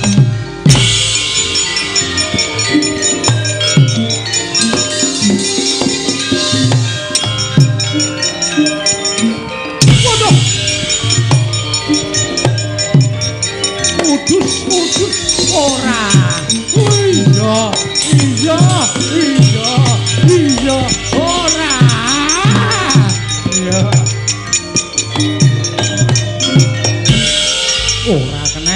Ora keneng. Ayo, ayo, pokoke anggere aku prigel wae sing ora kena. Asem kowe gleleng tenan. Ora ngomongi. Seneng nek cengelku bonyok. Wong kuwi senengane sok kemetok-ketok. Kakane lagi ngendani tumbak pirang-pirang. Pokoke malah jedul mrono keneng sirahmu. Opus, udus. Iya. Weh. Iya. Alah dene nderekke Ndara Janaka pirang-pirang taun. Ndara Janaka kuwi nek ngendani panah pintere ora sama-sama. Aku meso dadak mencolot Ndara Janaka ki ming-ming ngene iki sit ngono iki. Panah ora kena, Gong. Heeh, Bang. Aku ya kerep sok mengo ngono kuwi. Panahe ya ora kena, Dompete ra kecekel. kowe tumpan nek ngono ya udus. Bapak lunga ta apa biyong meteng tua tes dadi banyu. Mana? Aku wong suci. Ora tau colong jupuk. Kowe ngenengi wong suci panah tumbak ampu dari tumbak rongsokan. Ayo pulang. Ngapa dadak udus. Wong iki kabisane dhewe-dhewe. Piye mau kuwi?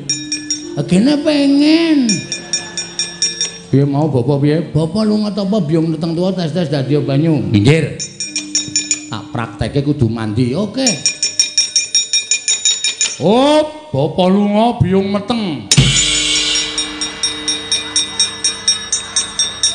Kok kena, Gong? Awang mbokne meteng kok bapakne kelayapan. Asing tenan. Bapak lunga ta apa biyong meteng tua tes dadi banyu. Terus omong kaya aku mau. Oh iya. Mandi ya, Le. Mandi. Bapak lunga ta apa biyong meteng tua tes dadi banyu. Gong. Hop. Getak. Hop. Petruk wong suci. Ora tau colong jupuk. Tumbak ampuh ngenangi wong suci, dadi tumbak rongsokan. Ayo balik. Cangkemmu pancen apik kok. Monggo wingi aku bar nyolong ndok bebek. Modal ora. Tumbake rong adoh kok wis bloko. Ayo balik ngenangi cengelmu. Loro banget le. Lara tumbake kon ra lara. Iya, modal ora terus kene perang. Ya yo ayo amuk Suramrata, Suramrata imbang yen padha meneh.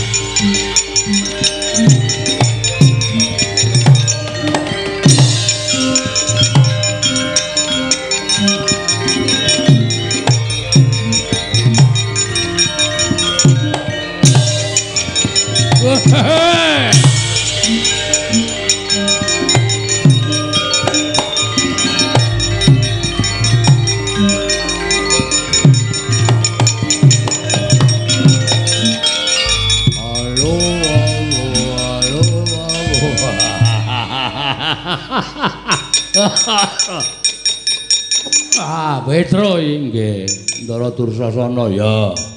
Gleleng kowe. Ngundurke Kurawa pirang-pirang. Trundulu. Saman mriki ajeng napa? Nglabrak dapurmu kowe. Nglabrak kula ya. Bondo kula mestine ora mung kowe Bagong sing baku bondo. Ora ngilo kowe mung derajate kere kok wani karo Koko Prabu Duryudana. Jeleh nyawang gelaring jagat, jeleh nyawang seming rembulan daluk mati meruput kowe le. Ayo, kaya paku sing tekaning pati. Manut. Kula yo arep sampeyan sik kula yo trima. Weh, la wani semaur. Wani wae. Ming semaur kok ora wani. Neng kene temtokke. Kula napa sampeyan sing bakal tekaning pati. Nggo, ayo. Waduh, aku kok malah mak tratap. Barang digetak genti rasane sir-siran. Mula wong niku aja sok bengok sura. Aja sok bengok-bengok niku ngetokke kepribadiane wong. Nek bengok-bengokne wong iku ora ngerti unggah-ungguh, ora ngerti tata krama ya sampeyan niku sing dadi nyatane. Ayo, kowe apa aku sing tekani pati? Oh iya, kowe apa aku sing tekani pati? Oh manut. Nggo, mangan temsik. Ngopo iki? Mangan temsik. Sampeyan pepunden kok kula njunjung karo sampeyan mangan temsik ya. Wah, kendel tenan saiki, kendel wae. Oh. Mburi kok piye nyo, ayo. Nggon dodo wae nyo, ayo. Padhake ora. Nya. Ngopo iki? Tulung dicukurke rambutku. Bagong edan ora. Ngantem ya mudar tenan wae. Nyo, kok dimarep tak mungkur nyo. Lho. Nggon ngarep kok nyo. Ngono kendel ya adak aku ora kendel kaya kowe isin aku. Nyo ayo. Mburi kok piye ya. Kaya aku iki lho nyo. Iya aku ya kaya kowe nyo. Ayo dak kendel kaya isin. Ayo arep ngapa ayo. Mburi kok piye nyo. Mburi ya mburi nyo. Padake wah ya. Oh tuh ya. Bures ngono ya mudar tenan. Nggo, adu kekuatan mawon. Yo. Ping pindho-pindho manut, ping telu-telu manut. Iya, nyo. Pecah siramu, mang pecah. Nek iso mecah sirahe Petruk matur nuwun. Petruk wis kesuwen urip ning donya. Ya guys. Mati kowe. Iso mateni Petruk kula matur nuwun, yakin sumpah kowe. Mudar tenan. Iya, guys.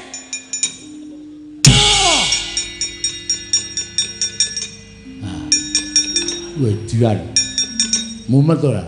Mboten. Pet-petan? Mboten. Kaya dipijeti perawan.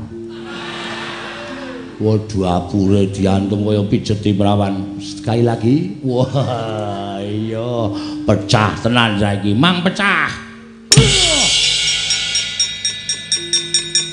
Sing gleleng Mas. Wah, mboten tenan. Ngene iki jenenge adu kekuatan. Rasa dadak dupak pisan ngelekar percuma. Yo kene. Lho iki dikapake iki. Lho gentenan. Mau janjine ra gentenan kok. Napa sampean ora isin diprisani piye ismene akeh kok. Ora gelem gentenan dombatin. Wah, Dursasana iki jebulna jireh. Dursasana iki kadang nata ning wah jireh. Apa ora isin? Isin. Isin yo kene. Yo. Halo, modar tenan iki. Yo, ngati-ati. Yo. Wingi bar tak nggo ngantem sirah sapi iso pecah dadi papat. Wah, cangkeme kowe. Ku jenenge ngedeg-degi kaya ngono kuwi. Wong ming wong ngomong kok omong iki jenenge ngedonke mungsuh. Ora kena ya ngono kuwi. Ya wis rasa omong. Ya ora nggo omong terus bres ngono. Nggih. Semelah. Oh, kuwi ndonga barang. Apa-apa ki nek diwiti saka semelah kuwi apik wong Jawa. Ya wis. Ya mit nggih. Ya.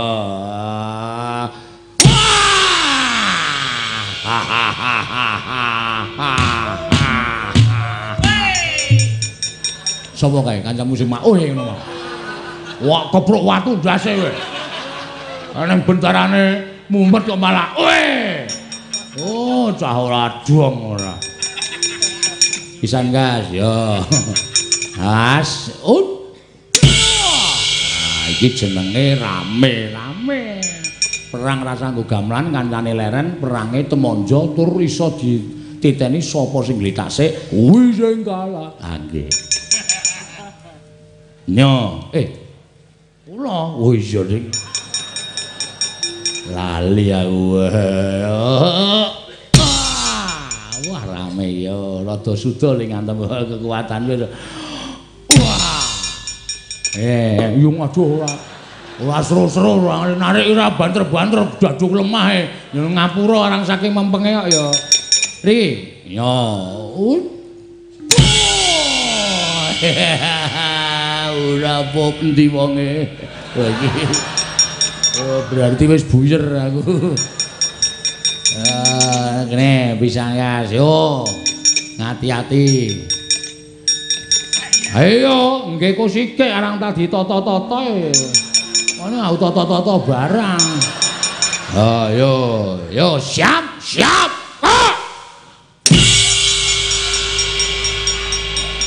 Kok entuk bendone ndi? Iki lho nyeleh bakul degane. Lho bakul degan ora modiar kowe. Nek ora dipisan Bagong. Dur. Kok ngletaki piye? Wong ngampuh kok nglesak. Ayo, wis pindho lho, Truk. Wis pindho gentenan aku. Oh, matane. Lek to, lek dengkulmu atos ora. Ora ngematke Petruk apa sengkune. Luweh. Luweh caedian. Ora sak penake dhewe. Kurawa sapa sing durung maju? Ayo maju apa Rasata Kurawa sapa sing ada yo. Takoni ni. Lho. Ora basa karo. Ora usah basa ning peperangan ana basa. Sing ngakon Kurawa ngoyak aku sapa? Aku. Sing ngakon sapa? Anak Prabu Duryudana. Aku tak takon karo kowe, nek aku mati ku jane kowe entuk apa to? Nek aku mati kowe entuk apa aku tak takon? Penyakit. Menungso ra tatanan. Wong nek jurapure kaya bekicot. Bekicot. Bekicot. Lecek kae. Kaya wangun-wanguna. Aja meng Kurawani. Ayo, amuk Suramanata, Jamrata. Sing ngakon mulih Bagong Prabu Duryudana, piyaine on tekan kene, ajangi jembar. Aku aja minggat kowe. Waduh.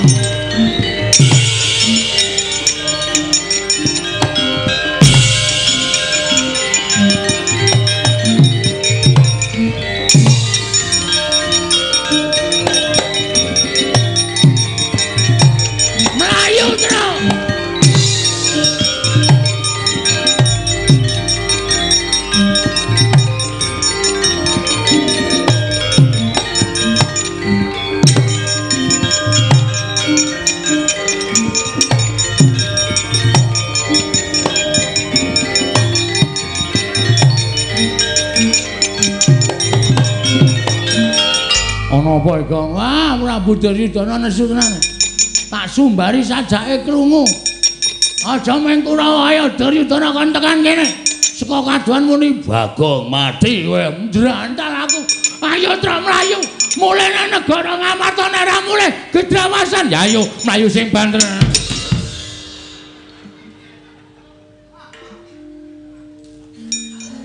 Ceniningan matamu kowe.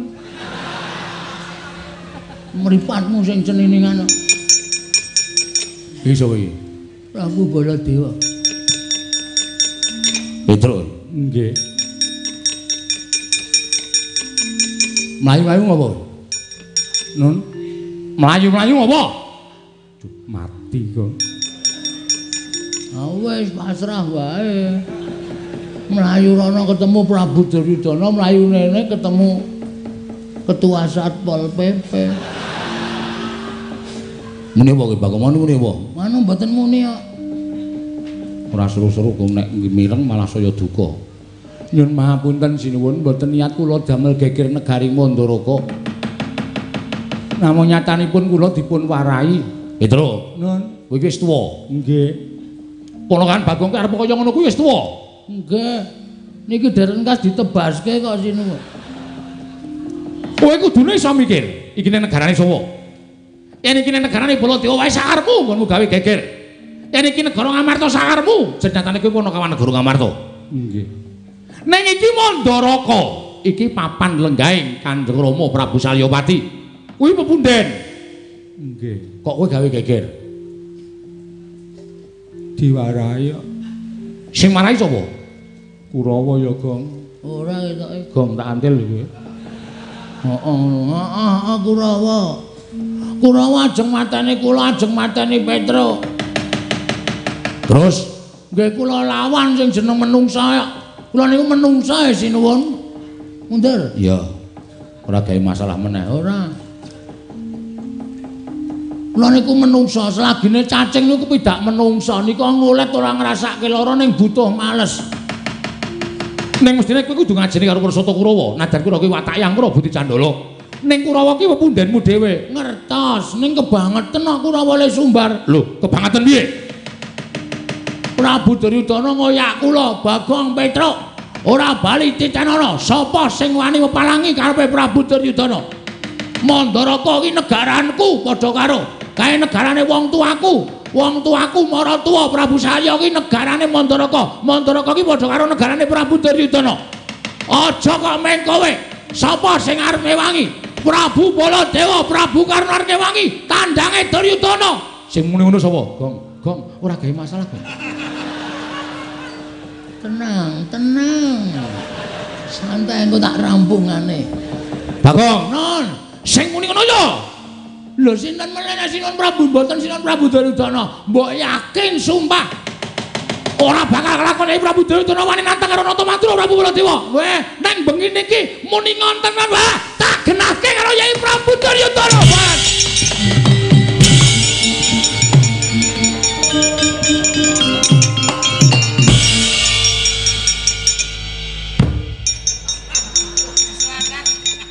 Kowe ngapa ya? Aku iki jane ra seneng karo kowe. Kowe kok gawe masalah meneh iki ngapa? Kowe butuh slamet ora? Butuh. Nek butuh slamet carane ngono kuwi. Memanfaatkan Prabu Duryudana. Kuwi jenenge tumbak cucukan. Ora masalah. Sing penting slamet. Ha iki ngene gegere mengko nek nganti Sinuwun Mandura kae engko ki nggenahke karo Prabu Duryudana. Yayi. Wonten dawuh, ora usah praktekan. Kok tak kira nek nyeluk aku yayi. Iki aku ngomongke kono kok.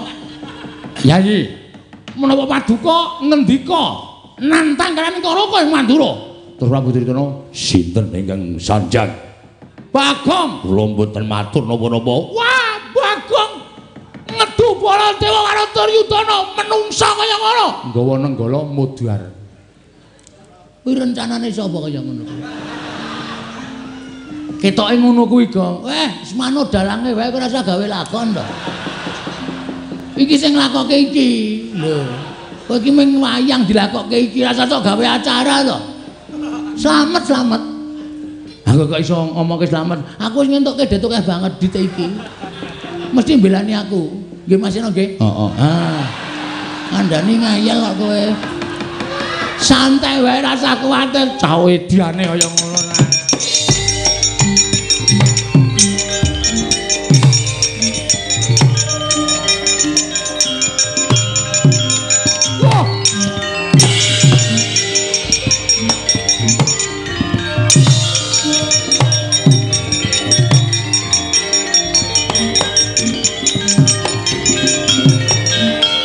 Yai, kula nyuwun pirsa. Nggih. Panjenengan menika dadi ratu ning aja sok adigang adiguna. Aja dupe panjenengan menika ratu Dedaya. Ratu negara gedhe. Percaya yen Mandura kuwi kalah gedhe karo Ngastina. Ning aja sok nyes karo ratu Mandura. Ora butuh duka sapawi menapa. Panjenengan nyumbari karo Natamantura Prabu Baladewa. Kula menika kadang werda. Kok sampeyan wantun nyumbari kalian kula? Kula boten nyumbari menapa-menapa. Kula namung ngoyak Petruk kalian Bagong. Lho lak. Sanjange Bagong matur kalih kula. Nek panjenengan nyumbari kalian Natamantura Prabu Baladewa. Oh Prabu menika ingkang kirang pedamelan. Ratu kok gampang diapusi kere. Petruk, nun. Nggih. Bagong ndi? Nika napa ngepit ngetan ya lho. Bang. Hei. Sampai jumpa. Kaose diobar-obar kene kok sampai jumpa. Wah, panus maning jajalan Sultane Bawana Bagong ngedu karo Baladewa. Oh, Prabu. Petruk kedah wangsul. Mangke piye? Mboten antes kula menika mbelani dhateng Petruk. Mboten antes kula menika mbelani dhateng pun Bagong. Langkung-langkung kula mboten mbelani dhateng Nakula Sadewa. Nanging raos pangraosing raos kamanungsan. Kedah dipun tamekaken. Nakula sedaya menika lare ingkang alit dipun tilar dhateng tiyang sepuhipun bocah lolo. Nuwun pamunten. Prabu menika kirang menapa? Ngastina menika jembaripun seprapat jagat pindhanipun Sugih Nalindra Banda Bandu. Sugih Banda panjenengan menika Nalindra ingkang sugih Brana Picis. Sugih Bandu panjenengan menika Nalindra ingkang sugih Bala sugih raja. Kenging menapa? Lah kok ngelingi semi sanget panjenengan milik dhateng negari Mandaraka ngantos panjenengan duwa dhateng keparengipun. Nakula Sedewa anggenipun badhe nyuwun Mboten ketang sekedhik negari Mandaraka. Menapa mboten ngliling semi? Kurang mukti apa? Kurang sekti apa? Kurang brana picis piye, Ratu Ngastina? Lah kok sampean mentolong ndika kaya mekaten? Selagine Baladewa wae sing negarane luwih cilik saka sampean, mestine kula kudu duwe sing luwih akeh kemawon mboten mentala matur kados mekaten menika. Kok panjenengan mentala? Nggih. Nggih, pripun? Ning perkara niki aja digawe gampang. Lho, perkara aja digawe gampang piye? Nggih, Tru. Nun. Kok Prabu Baladewa kedah nekseni. Ucapipun Duryudana. Panjenengan badhe paring dawuh menapa? Nek kula Sedewa entuk negara Mandaraka aja ming sethithik yen perlu sak putuhe. Waton kudu nganggo seksi. Seksine sinten sinuwun? Aku butuh seksi ya kuwi wong tuane Nekula Sedewa, Paman Pandhu, Bibi Madrim kudu iso tedhak ana ing Madyapada.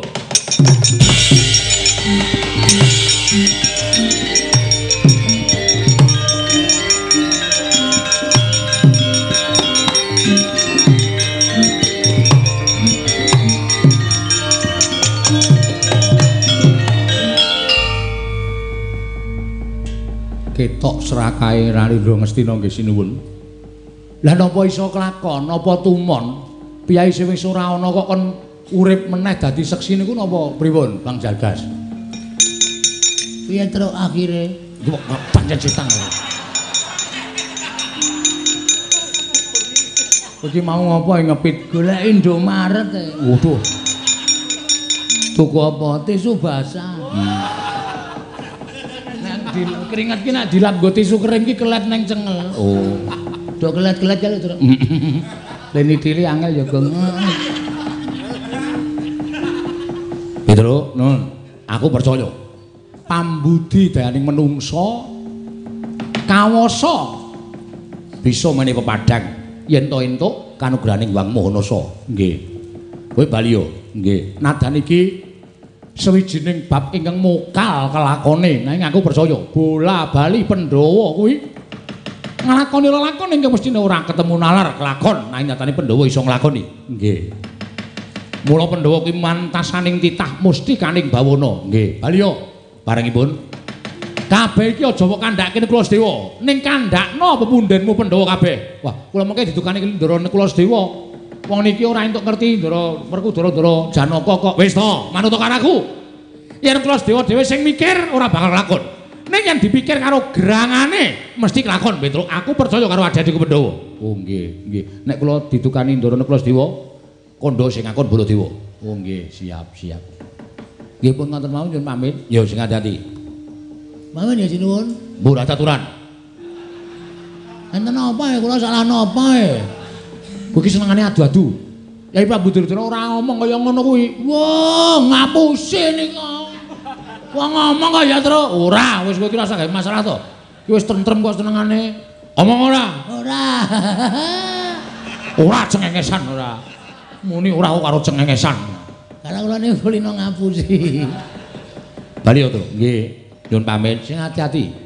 Nyuwun pamit nggih sinuwun. Sing ati-ati aja bocah cilik. Bali yo. Nuni nggih. Langsung jujung amarta wae terus. Ah iya, ndak dukani dawuh Sinuwun Mandura kon lapor karo Pepundhen Pandhawa. Heeh, ora apa-apa, Sinuwun Mandura tanggung jawab nggih Den nggih. Yo. Nek ana murinane Nekula Sedewa mergo kowe matur karo Pepundhen Pandhawa, kaya omong aku nurus Nekula Sedewa tak senenane. Oh nggih. Nyuwun pamit, sing ati-ati aja kaya bocah cilik. Pareng Sinuwun. Yo, kono kawan Petruk.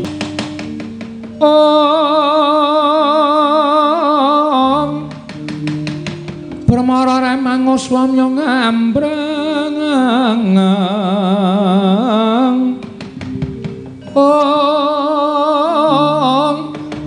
Kadi karnaning kaswase yen aneng marga malalat tumiring sang kandha wastrat maja leng-leng lalu mangulati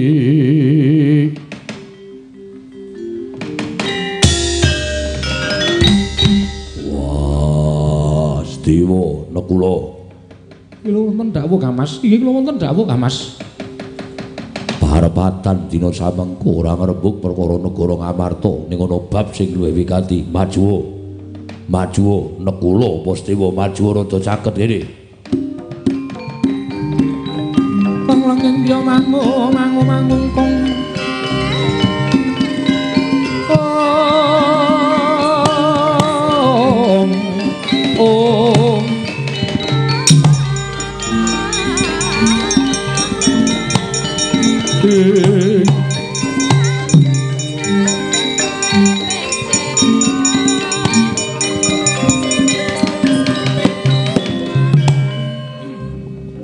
Ora ngira babar pisan yen kowe mirang-mirangke karo derajate wong gerang.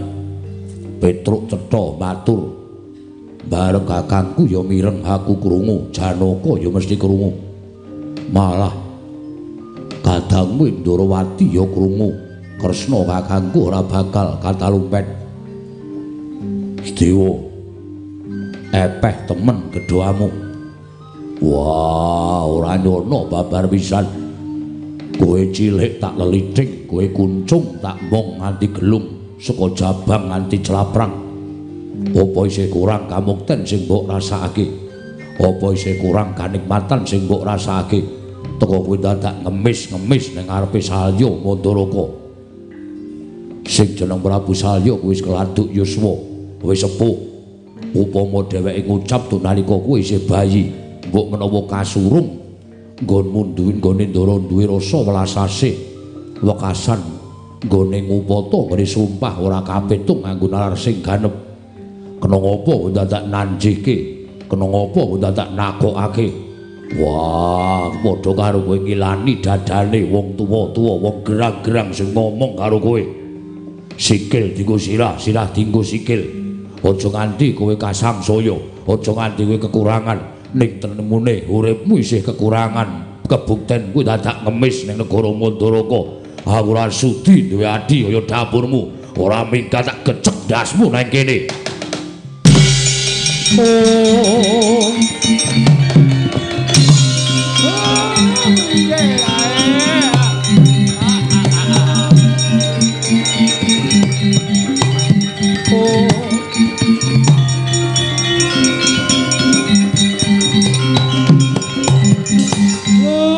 Ndara Werkudara niku mesti ngoten. Napa sampeyan ora salah?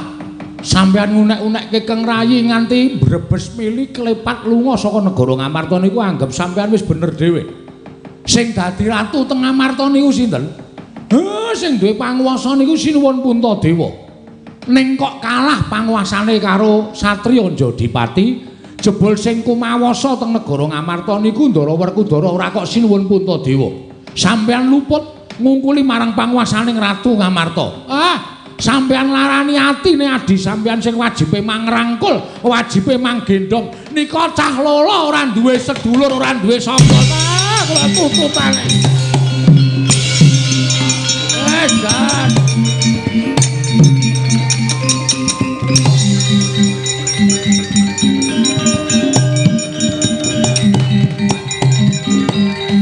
Dara, apa?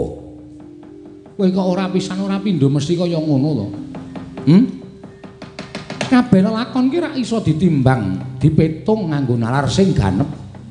Lah coba aku tak takon karo kowe nek nganti kagol kogelan atine Sedewa, mutung atine adimu lanang, wekasan ora gelem bali nang negara Ngamarta piye? Ora bali yo ben.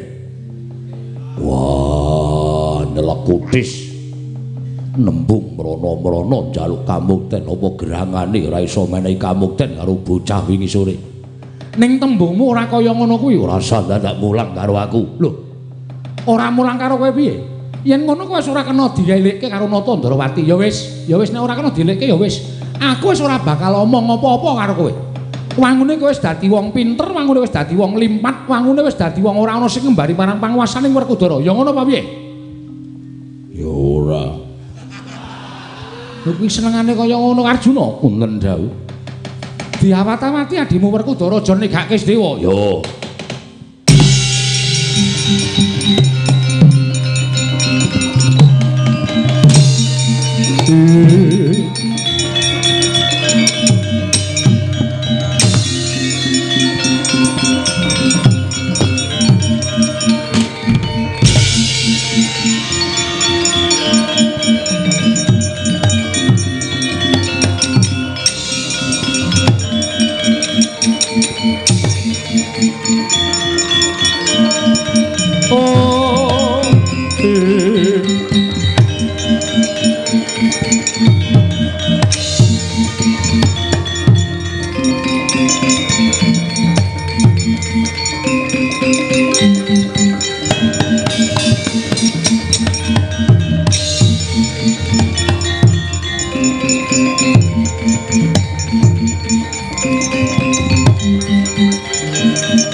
Diwangkara kinggen ler manguswa kang layon denya langang memanise wadananira layu kumeku cemrah nyomaratani kula nyuwun ngapunten nggih Den merga saka cangkeme Petruk sing tanpa nganggo pitung sampeyan kudu nglakoni lelakon sing kaya ngoten iki kula nyuwun ngapura sesuk meneh nek diweling daramu ki ora srogal ora sak penake dhewe kanan kedadian kaya ngene iki nek ora saka cangkemmu ora bakal lakon wong kok kulino sembrono Gong kok aku ya kok padahal sing ojo-ojoki kowe lho. Aku kan mung ojo-ojoki. Aku kan ra ngopo-ngopo. Nggih nek dahanan kaya ngene iki ya rasakno. Mau diutus daramu Sedewa ndara nekula aja omong sapa-sapa. Lah kok dadi lemu matur ning negara. Ngamarta. Kowe iki gerangan randi utek. Ngamarta ki Lenggandara Janaka, Ndara Werkudara, Ndara Puntadewa, Ndara Kresna ngerti nek kakang-kakangne kae wong kau ora seneng nek adi-adine do ngemis kamukten ning endi-endi kok kowe cangkemmu muni ngono. Kowe mau ora wis tak elekke ta, Tru? Ora sembrono nek omong. Ha kowe ngeyel kok kandhane. Kanane dadi kaya ngene iki, merga kowe. Kowe iki wong tuane kaya ora ndek utek. Iya, terusna. Wah, nggih ana kesempatan malah sak ajar kowe. Malah arep aku barang sentok. Apa jenenge, Pak? Embuh. Arep tok arani werna. Mesake Ndara Sedewa, ya Mir. Heeh. Ngomong bapake nganti sirah dienggo sikil dienggo sirah. Meng merga Ndara ki, wah, kowe ki kebangetan, Tru. Terusna ora apa-apa. Wong ki ngunduh woing pakarti sapa nandur bakale ngunduh tak tebaske. Oh demit ora arep tak unduh mateng langsung tak undangke bakul. Sengara ngunduh. Den sabar. Ora ana dalan sing prayoga Kyai Semar kudu mung dolek dalaning pati. Ampun cremongan kaya ngoten niku. Mboten apik.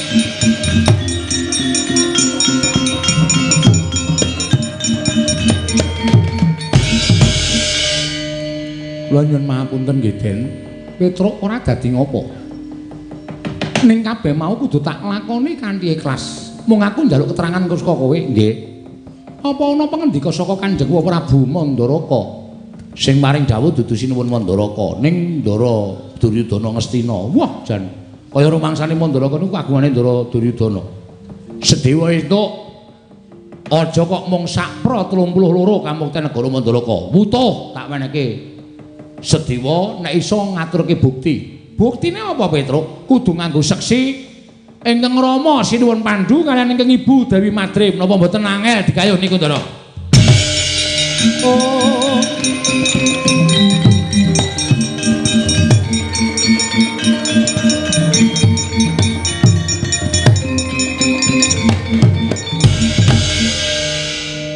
Kakang Semar piye coba? Aku kok nglakoni lakon sing kaya ngene. Ampun dianggep niku pepalang. Sing tuwajuh, sing madhep mantep. Nek niat ampun ming niat tok, ning tekakno tekad. Mergo tekad niku pok ing karep. Wong niku nek wis tekan tekad, bab sing ora iso digayuh, iso kelakon dipun gayuh, Ndara. Ning kepiye carane pasrahke marang Aurbane Gewang Mahanasa, Ndara.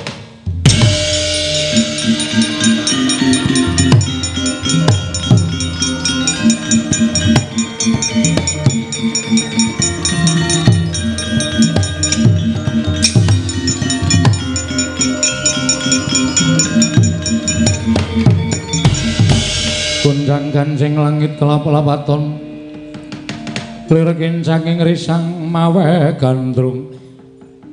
Nuwun sewu, menika teka wonten piyai sepuh ingkang nyandang cara kabrahmanan panjenengan sinten? Raden, kula menika sanes Brahmana. Namung kula menika wujuding Demang saking Pandan Surat, nami kula pun Demang Sukma Lenggana. Sukma Lenggana inggih. Ingkang ngajeng menika sinten? Ingkang ngajeng menika semah kula. Oh, menika ingkang garwa kasinggihan mekaten. Nuwun sewu Raden, kok wonten margi tawang-tawang tangis menika wonten menapa? Panjenengan sinten?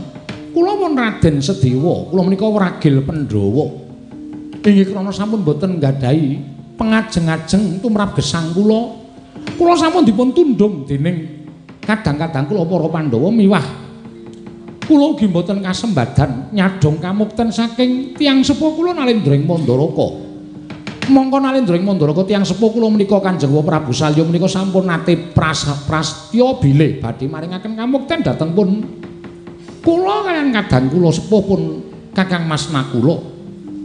Nanging jebul pinanggihipun kedah wonten seksi, dene seksinipun menika tiyang sepuh kula Prabu Pandhu kaliyan Dewi Madrim ing sampun boten wonten. Lah rak mokal kelampahanipun.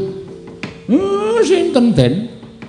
Kakang Semarikyana Demang ingkang wis keladuk yuswa karo garwane merpeki karo aku. Sing pundi? Lah kuwi sing tuwa kuwi.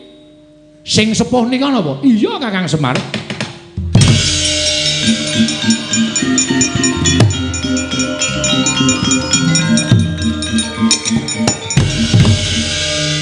Semaring gaya tenan. Aku nek duwe mripat kaya Semar awas ngono iki. Sing pundi? Sing nika, sing kae, sing tuwa kae.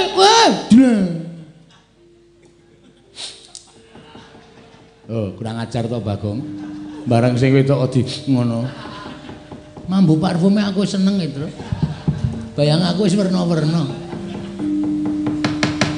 Kula kedah kados pundi? Nuwun sewu. Sakmenika ngaten, kula menika nglampahi tapa ngrami. Kula menika kepengin gadah momongan Raden. Salat srana ingkang dipun dawuhaken Prabu Salya ing Mandaraka lumantar Nalendra Ngastina menika dipun tampi kemawon. Lho, dipun tampi dos pundi? Menika angel badhe dipun lampahi. Jer tiyang sepuh kula sampun boten wonten, ibu kula sampun boten wonten. Kula menika tiyang lolo Kiai Demang. Menawi panjenengan kula rengkuh dados anak kula pripun? Lho. Dipun angkat dados putra inggih. Rak ya cocok to Nyai. Patobat kula remen. Pri Demang kula remen. Larenipun bagus dasare ya isih enom. Kakang Semar piye? Manggelem, ampun moh, gelem lho. Gelem dara.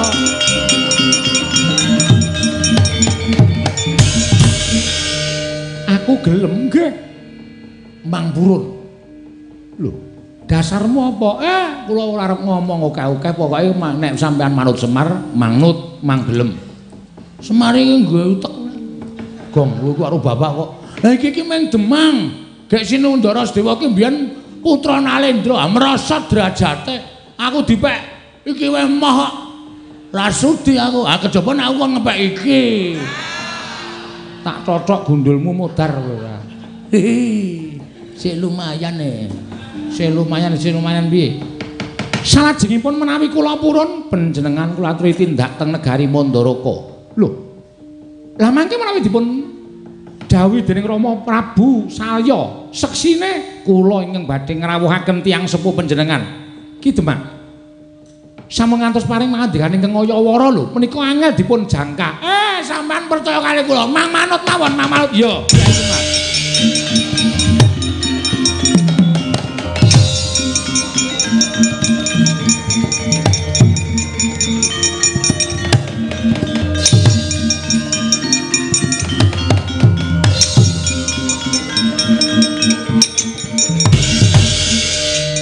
Jane Petruk iki badut ora. Wong lanang, wong tuwa ngadeg wis ora jejeg kok dijongkongke. Jane sapa ya, Pak? Mbok dibisiki. Kok bapak kok semangat banget? Mang Purun. iki wong tuwa ora tau gelem ngasah paningal batin ya ngono kuwi. Kupingmu ndi? Ha iya kok.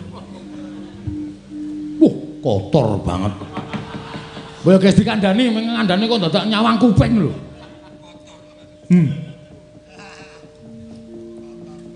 Tenane, diomongi luput aku blen wetengku. Mula. Sapa Tur? Truk. Sapa Tur? Kowe yang ngerti? Ngerti. Ning ora entuk diwedharke sapa-sapa karo bapak.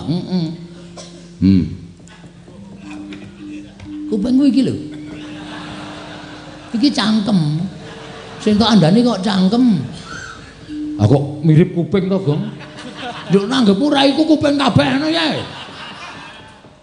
Ya ora.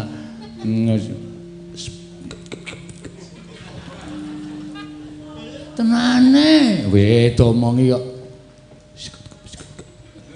Oh. Berarti kayak iki. Kowe omong apa? Aku yang ngono kuwi lho omong. Urung jelas to? Idi.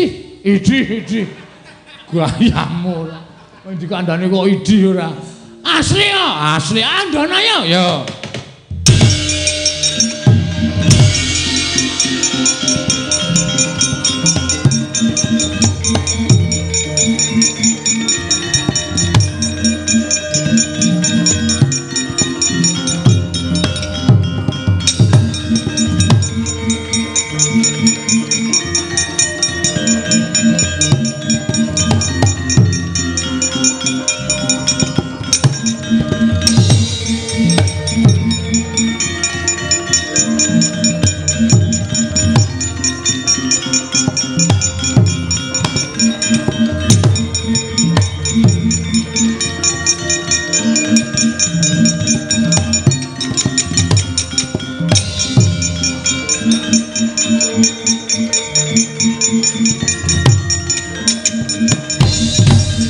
Laruta saking godha sang kala yen amutusa sang Sri anakku ngger anakku Sediwa padha arja sak praptamu kula pinayungan ing Suka Basuki wa kepareng ngantaraken sembah pangabekti kula kunjuk wa ya tak tampa gawe gedhening atiku ora liwat pangestu ning wong tuamu Tampanono kula pun dinggo jimat paripin gayana ning ngasantosan lha iki sapa ana wong wadon karo wong tuwa. Nuwun sewu menika tiyang sepuh kula angkat. Lho, wong tuamu angkat. Inggih.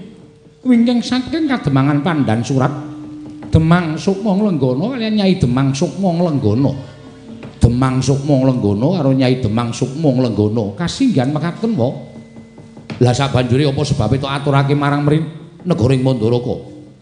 Menika badhe dados seksi anggen Paduka Kanjeng Prabu Mantraka Prabu Duryudana sampun kepareng nyuwun seksi inggih menika tiyang sepuh kula aja ngawu gawar ngawur dudu kuwi sing tak karepake ning cetha ucape Duryudana kowe bakal nampa ora mung saperangan negara Mandaraka ning sesuk kukupen negara Mandaraka nggonen mukti karo kakangmu Nekula yen kowe iso ngaturake seksi ya kuwi mbokmu sing wis ora ana Dewi Madrim karo bapakmu sing wis mapan ana ing alam pamancat Paman Prabu Pandhu kudu iso rawuh ana ing negara ing Mandaraka yen ora iso ora bakal nampa kamu teng negara ing Mandaraka kuwi penjaluke Duryudana aja mbok abusi nganggo menungso keleleran sing tok anggap wong tuamu angkat ora sudi nampa mangke riyen to mangke riyen sabar nggih sabar sampun ngantos lajeng dosa kados mekaten pengendikanipun menika rayi panjenengan piyambak monggo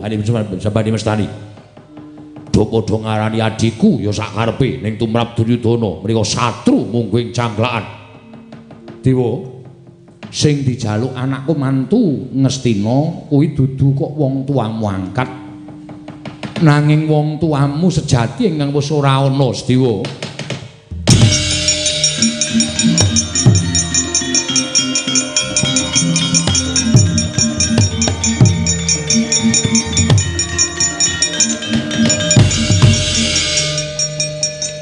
ngestun temen ing atasipun Narendra ing Mandaraka sinuwun Prabu Saya teka mboten saged ningali kanthi paningal batit.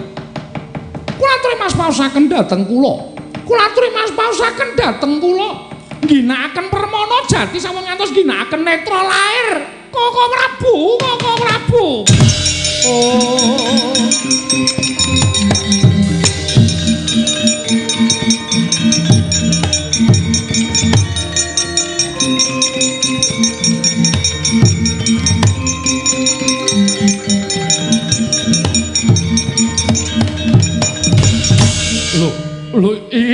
Lho adikku Madrim. Oh, adikku Madrim.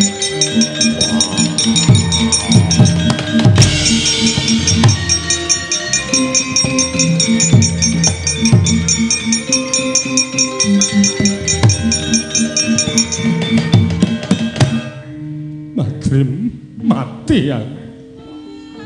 Kaya sinamber gelap rasaku.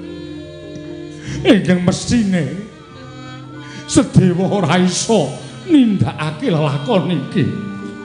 Lah kok kowe weruh, kowe krungu pesambate anakmu. Madrim. Kula titip anak kula. Kula titip daging setampel getih setetes dhateng jengandika Kakang Mas Narasoma Koko Prabu Salyapati.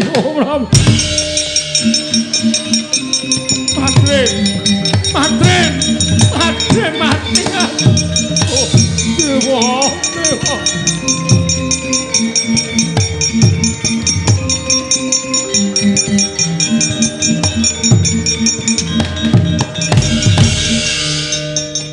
Pedhot atiku Sedewa. Saumurmu kowe ora weruh karo mbokmu. Mula persambatmu dimirengke karo wong tuamu. Persambatmu dimirengke karo wong tuamu. Anak Prabu Mandura. Kula aturi nekseni menjang menawi kula lengser ke Prabon negari Mandaraka. Upami kula sampun pejah Mandaraka badhe kula paringaken anak kula Nekula Sedewa wetah mboten kaprail-prail nggih.